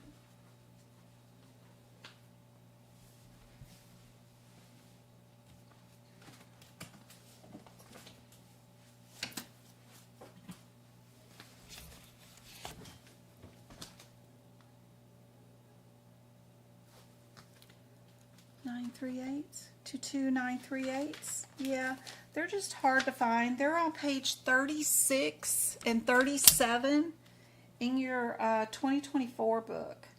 They're just way back there. So, and they start right here on page 35 for your guidelines. Yeah, they just, it's, but then in the 2025 book, they're on page 440.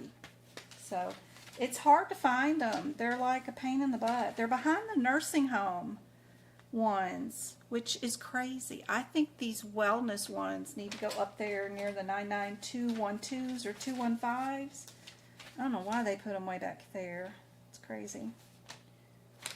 Yeah. Yep. They're all over.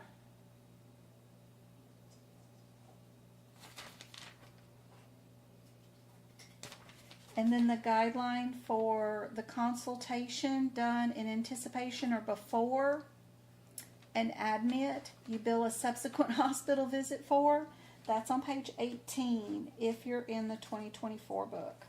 And it's in the middle of the paragraphs, or the first column instead of the top.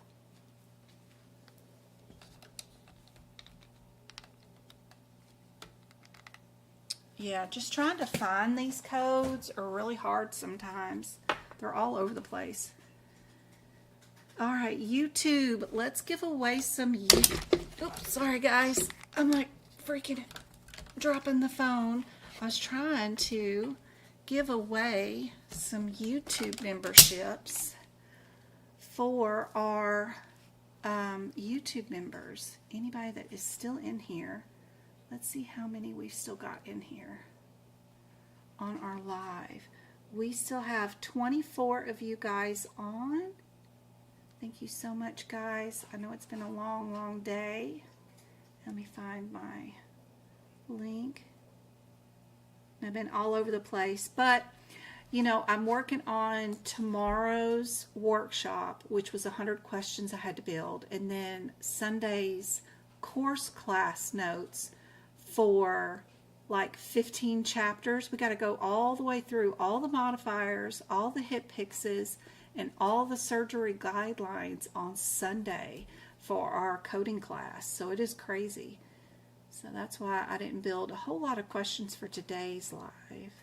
But let's give YouTube some money here, and we'll have them give away some YouTube memberships.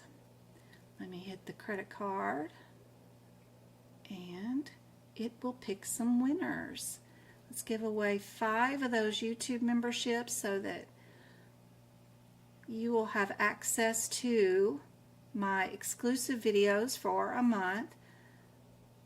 Brenda, Kat, Nisha, Donna, and Amanda all won YouTube memberships. So you guys will have access to all my YouTube content, like the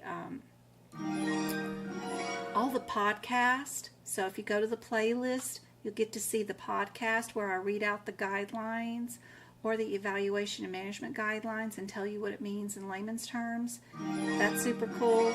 You also get access to all the member-only workshops, all of them. Like if you go to all my old workshops, if they say members only, you get access to all of those. And these are great because I'm not running all over the place answering a ton of questions. I'm just going from question to question, doing 3 to 4 hours of back-to-back exam questions without a lot of fluff. You guys get access to all of those that are the members only. So that is really cool. I hope that helps out all those that won. And let's go back to the pocket prep questions and finish some of these. That way we can see how many more errors they have in them. If I can find them again. Nope, we gotta get rid of that. Oh, we gotta get rid of that. Pocket prep quiz right here. All right. Did you guys come up with an answer for this one for our critical care?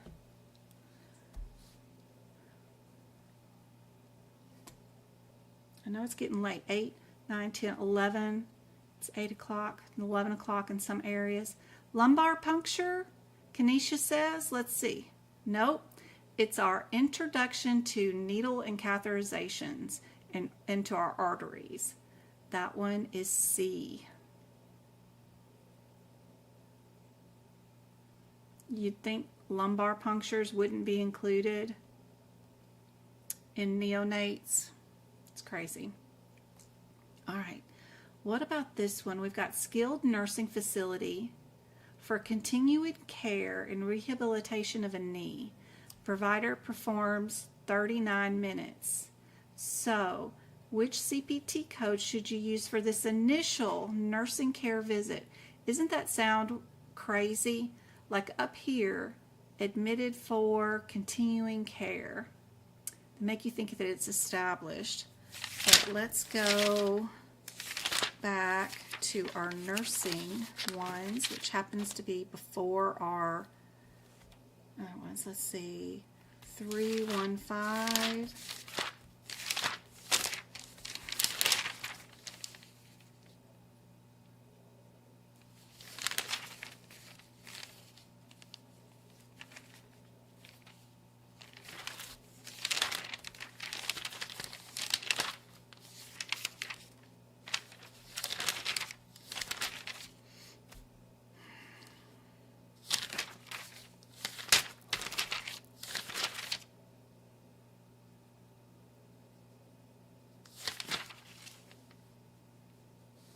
315 is discharge. 316 is discharge. 305 is admit, moderate, 35 minutes. 304 is low, 25 minutes, or straightforward. Since we got 39 minutes, we're going to pick C. Good job, guys. And their question is answered correctly. Good job. What are these? Those are skilled nursing facilities. All right. What about stand by for 30 minutes? He does stay an extra 30 minutes for a C-section. So we get to dimes too, right? We've got an hour long. Perfect. Good. The one with the star beside it, that means we're telemedicine. Yep. This one's hospital consultation, office consultation, or new patient. We have a new patient seeing an endocrine office for this and that, 30 minutes, and that's it.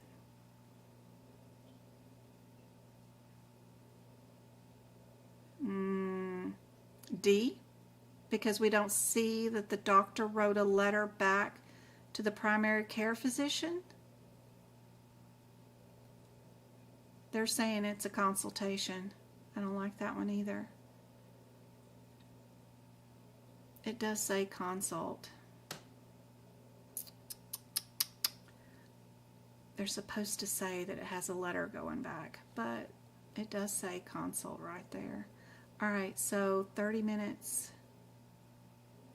42.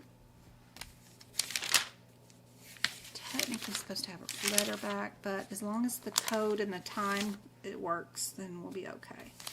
242,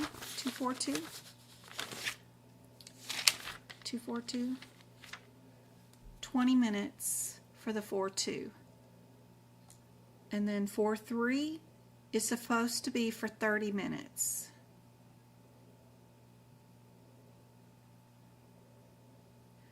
$30 goes with B. But it says for an established patient. 4-2 is for an established patient. New or established, I guess. I guess it could be. All right, but then the 4-2 is supposed to be 20 minutes. The 4-3 is supposed to be for 30 minutes. This has 30 minutes in it. I don't like this one either.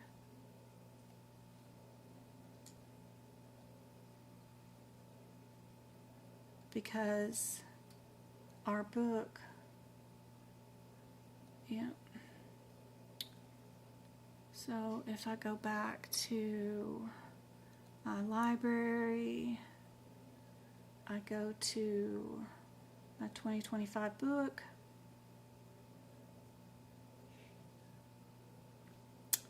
I go to my 99242, and we go to this one. Then I could copy these easily for my email for them, because a 30-minute time means the answer is 4-3.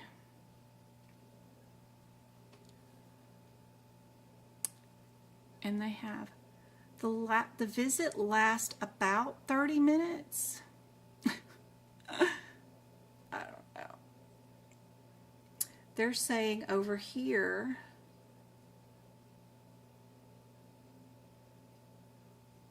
straightforward exam. They're not going by time. 4-2, we might match 30 minutes, but we don't match the MDM level. It still should be a new patient because we don't have a letter going back to the primary care physician. Which E&M code covers the medical team conferences for direct patient contact. You know it's not this one. You know it's not that one. So it's got to be the 66 or the 68. 99368.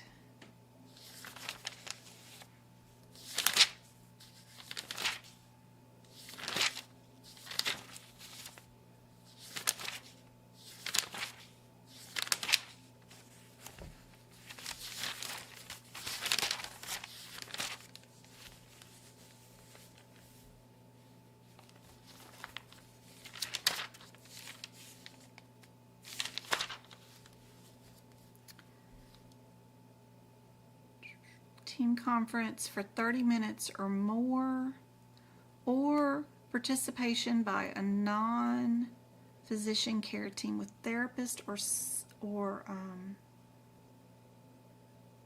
this is without direct patient contact is 60. 66 is with direct patient contact. And 68 is without patient contact, so it's got to be 66. Perfect. Good. All right. Another observation one. This is the one we were talking about earlier. And we can take a screenshot of that. And then we can go back to here, and we can go to 99234. And we can do our guideline, which says for patients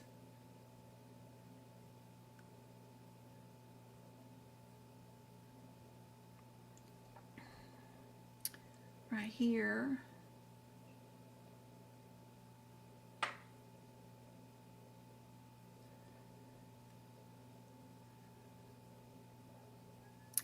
more than 8 hours.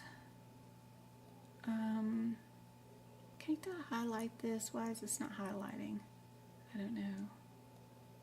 Normally, highlight comes up, but we'll pop that in there, and then we'll hit this. There we go. Yep.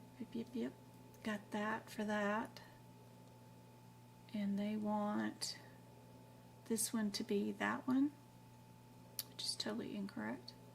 Trying to figure out an incredibly different case.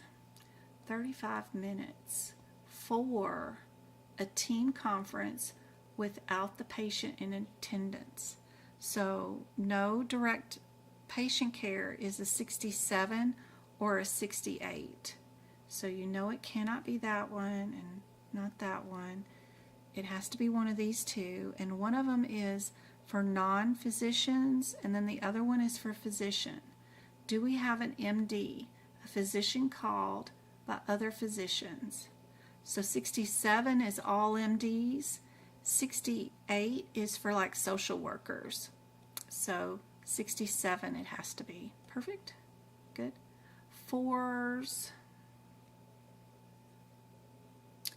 4 patients. 4 MDM only. An established patient for a physical.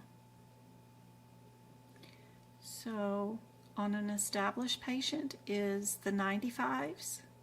Is that right? Yep. Because the 8s are new patient. So that was not hard. UTI, do they have a chronic condition with them?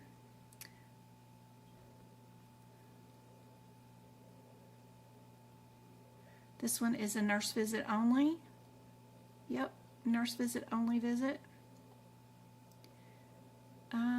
Separate site, but it's an initial nursing care. The only one that was moderate, was that the 307? And I forgot.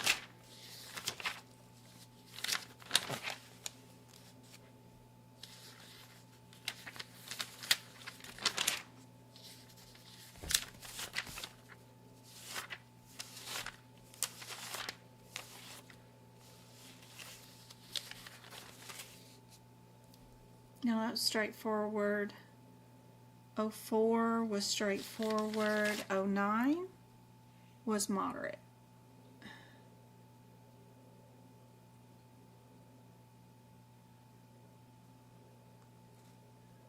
And 15 is a discharge, so it's the 09.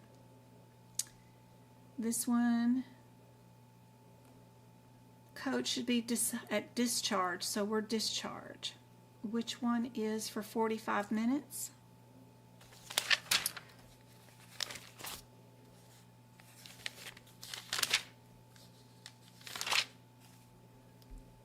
$30 minutes is this one. We gotta meet or exceed more than 30 minutes to meet the 39. We did 45 minutes. 30 minutes or less for 38. So B. Yep, B is correct for that one. An established patient gets rid of this and gets rid of that. And this one was abdominal pain and a CT scan. So we have just a 12. The diagnosis is moderate, but the data is minimal to none for the CT scan, but I don't know what the risk was.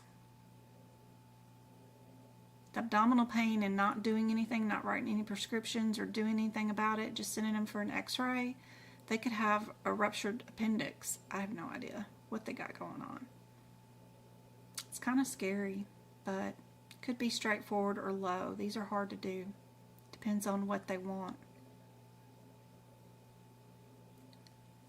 12 it is. They wanted 12. They're saying, oh, they did it by the 15 minutes.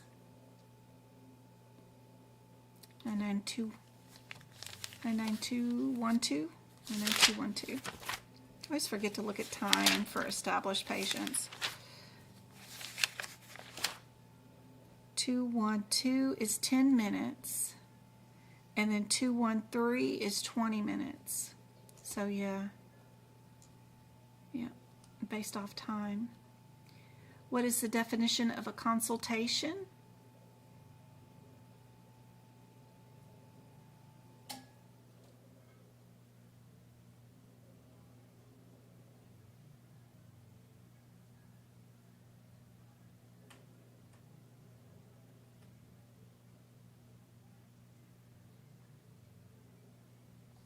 See? An established patient, that gets rid of this one and this one. This one's a nurse visit only. So if they are seeing an OBGYN for a new problem and they see a physician, it has to be 13 because 11 is just a nurse visit. Yep. Critical care services. So we'll just go to 99291 page, and that has a chart on it. And we'll just use that chart to pick out what the correct answer is. Don't try to figure up the time yourself. Use the chart on page 29. And if we did 2 hours of critical care time, we are times 2. Yep, perfect.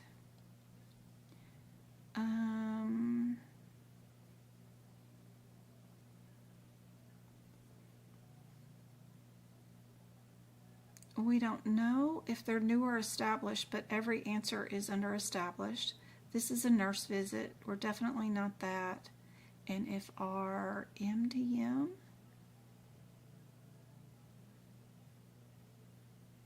we have an exasperated condition that's chronic, right?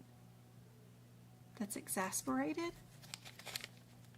And they changed their medication, so we're a 214. Yep.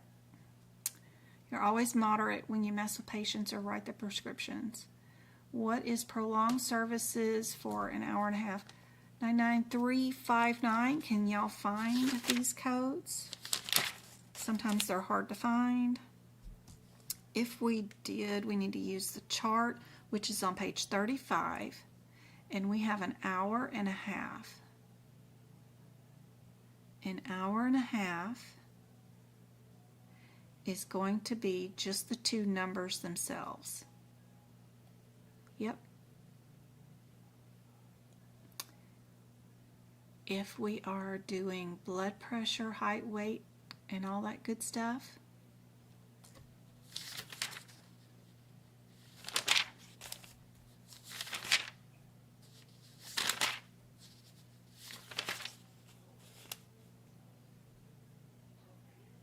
(421) is online digital exam, so it cannot be that one. So if we go to our 50,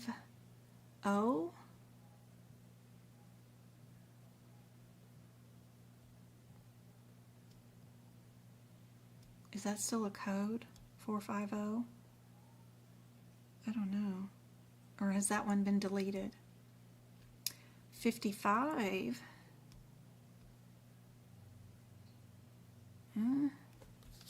and 56. 55 is a work-related disability, and so is 56. If it is a 55, it's an MD doing it. If it is somebody that is not an MD or by a treating physician, then it is a 56. A 50 is a basic life or disability evaluation form.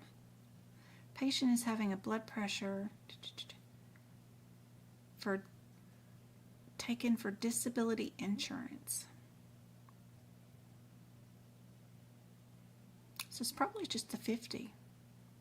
Now, if it's work-related disability services, it would be these. But if they're just trying to get approval to have basic life or basic disability examination, then it's 50. Good.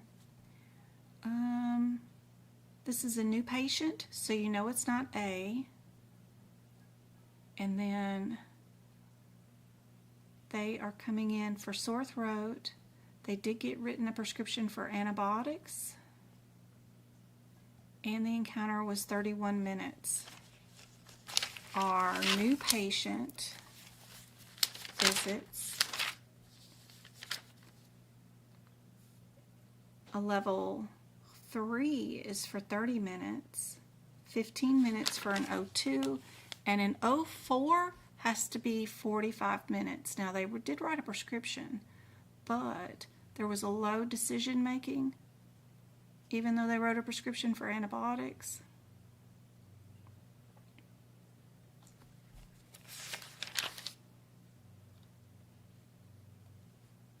C is correct. Yep. Good. Nursing facility. Back to those 993s. After the critical care codes. So if we are in a nursing facility, you know it's not A, because that's an established office visit. 304 is admit. Is this an admit?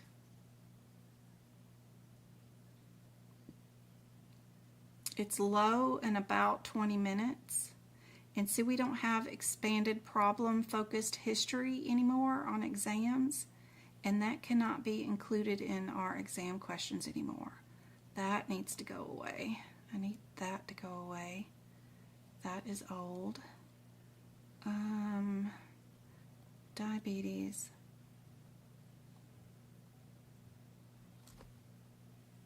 Oh, 08 is subsequent, low and 20 minutes.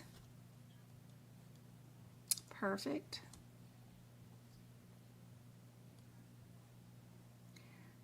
Six-year-old rushed to the ED for head contusion. You know they're not in an office visit.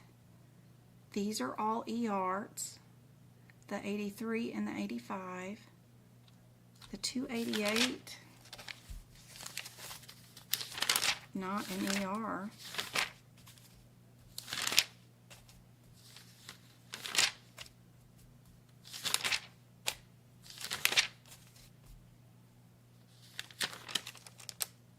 That is EMS services.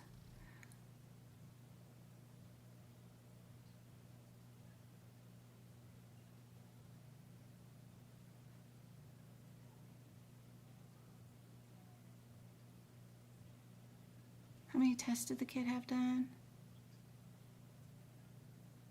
Just says multiple tests.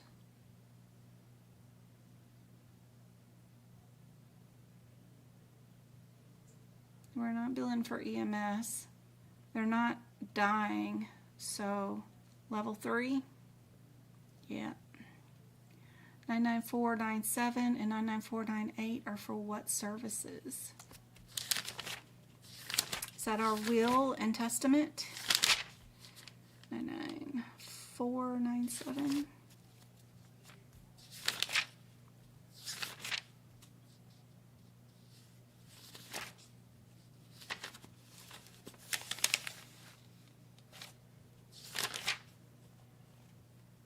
Advanced care planning for our wills. Yep. That's on page 64. Patient in the ER has moderate. You know, that is right there. This is office consultation, hospital consultation, and straightforward ER. Moderate ER ends in a 4. 8-year-old established gets rid of zeros. So it's one of these two. We tell them to take over-the-counter meds, and we see them for knee pain. So are we a 3? We do have x-rays ordered, but it's just one for data. Nope, they're claiming it is a 4. Why is it a 4? Let's see, established moderate level decision making because it is a chronic condition that is exasperated. She is returning for knee pain that has worsened. Yep, I agree with that. And then she has an independent historian, which is the mother. Ooh, good one. And then prescription drug management because they gave her over-the-counter Advil. Okay. I agree with your 214. Good job. All right, what about urology office? A former patient of the urology office visit. The patient states, what? The patient has not been seen in the office in 4 years, and they spend 50 minutes. So we get rid of that, we get rid of that. 99204 is how many minutes for a new patient? 45 minutes. Did we meet 45 minutes? We did. So that one, yep, 204. Good. All these 380s. Let's see, what are we doing? A new patient at his residence. Going to their house, 99340s. So we've got new patients are the 341, 42, 44, 49 is for an established patient.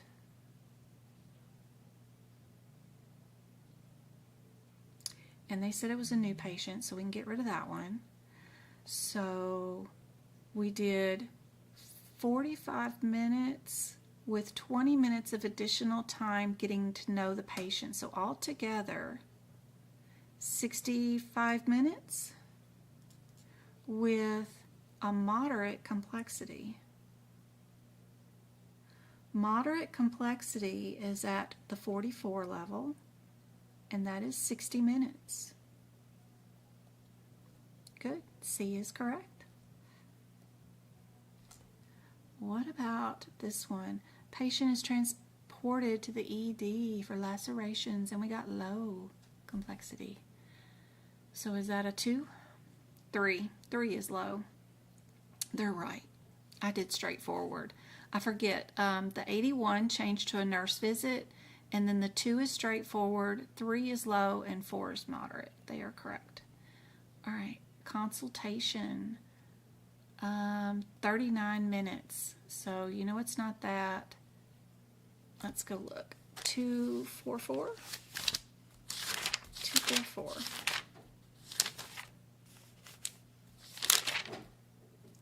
244 is 40 minutes, moderate.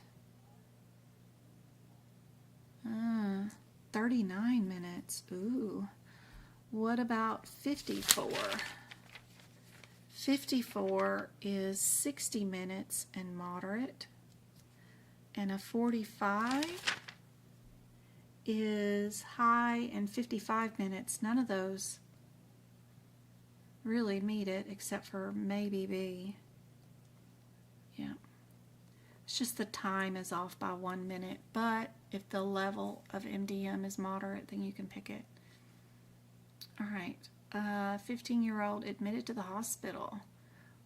15-monther, I mean. So all those admit baby codes are all based off patient ages. So you just need to run to them and look at the patient ages for kid care. So for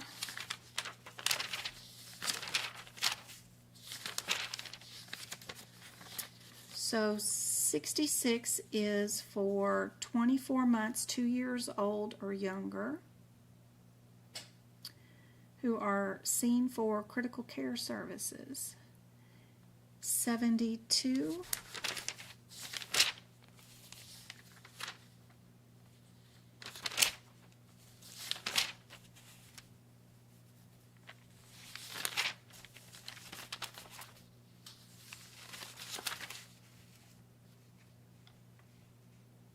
and 71 and a 66.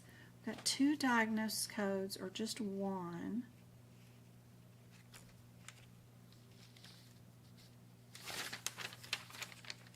Hmm. 71 is inpatient.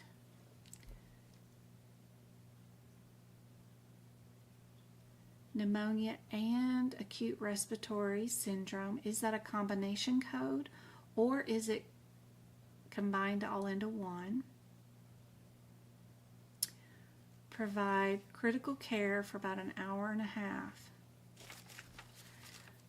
Are 72 and 71 are for inpatient pediatric critical care services. 72 is subsequent hospital visit, where 71 is for admit and critical care. 66 is for interfacility transportation. So we 71, 71, because we weren't transporting the patient somewhere. And 72 was subsequent visit. So yep, C is correct. My cell phone died for the TikTokers, so it's just YouTube. This one for our 80-year-old chronic care management under clinical staff. This is where that super cool fancy dancy video. Oops, I turned the camera off. I didn't mean to do that. Where are we at? Come here. You.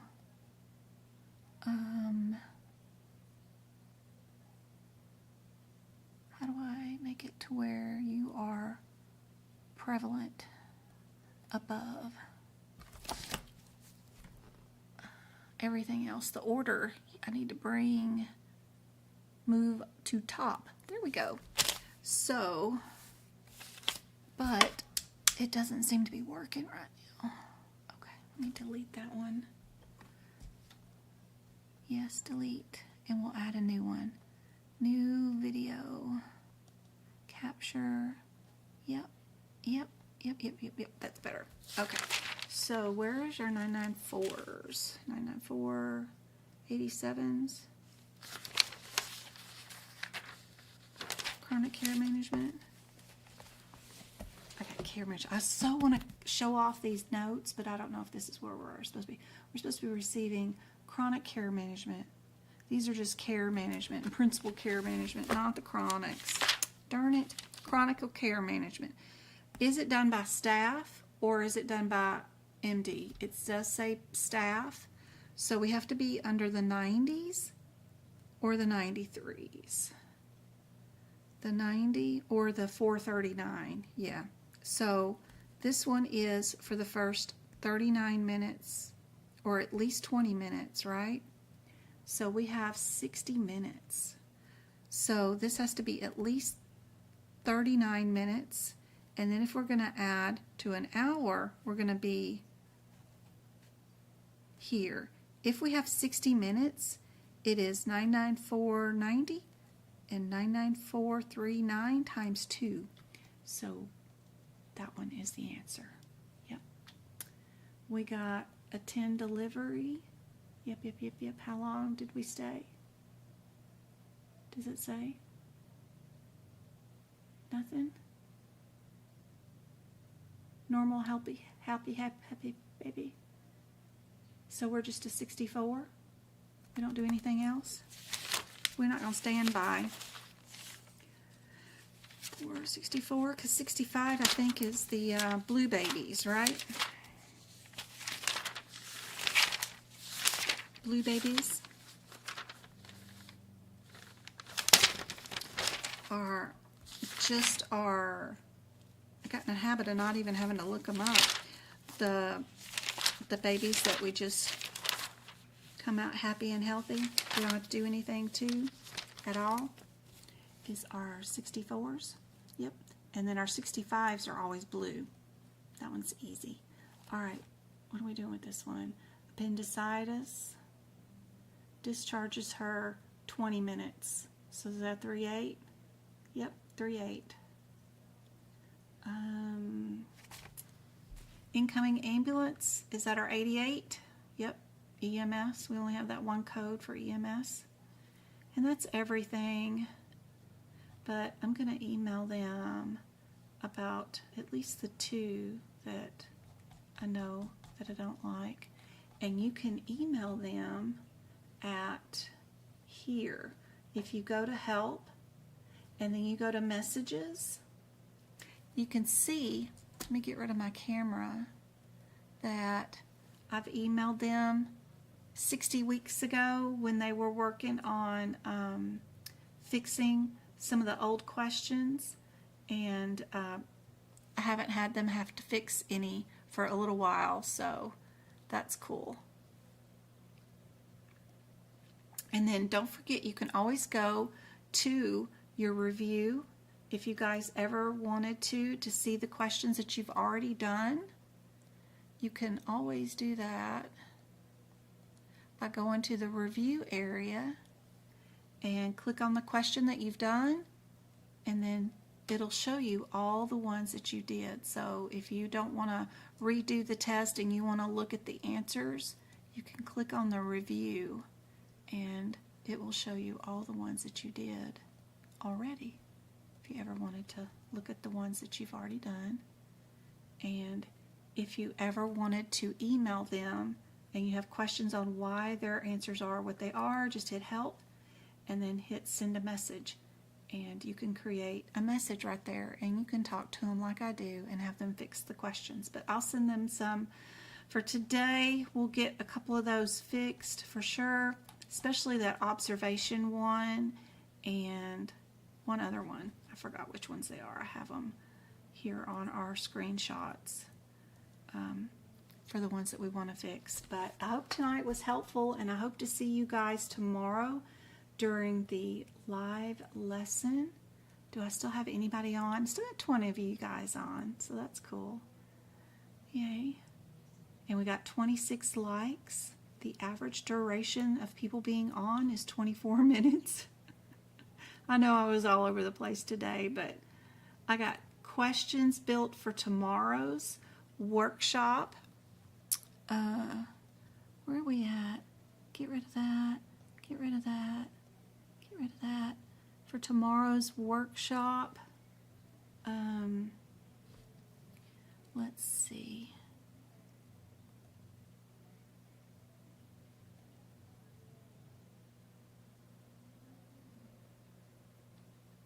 Yep, for tomorrow's workshop. That's going to be super cool. We're going to do a mock exam for our certification and see if you guys are ready for your certification. And then I teach a course on Sunday and Wednesday this week. So we'll be back to do another live on Monday and Friday next week. For those of you guys who are working with me in the course, we have new questions that are in your email.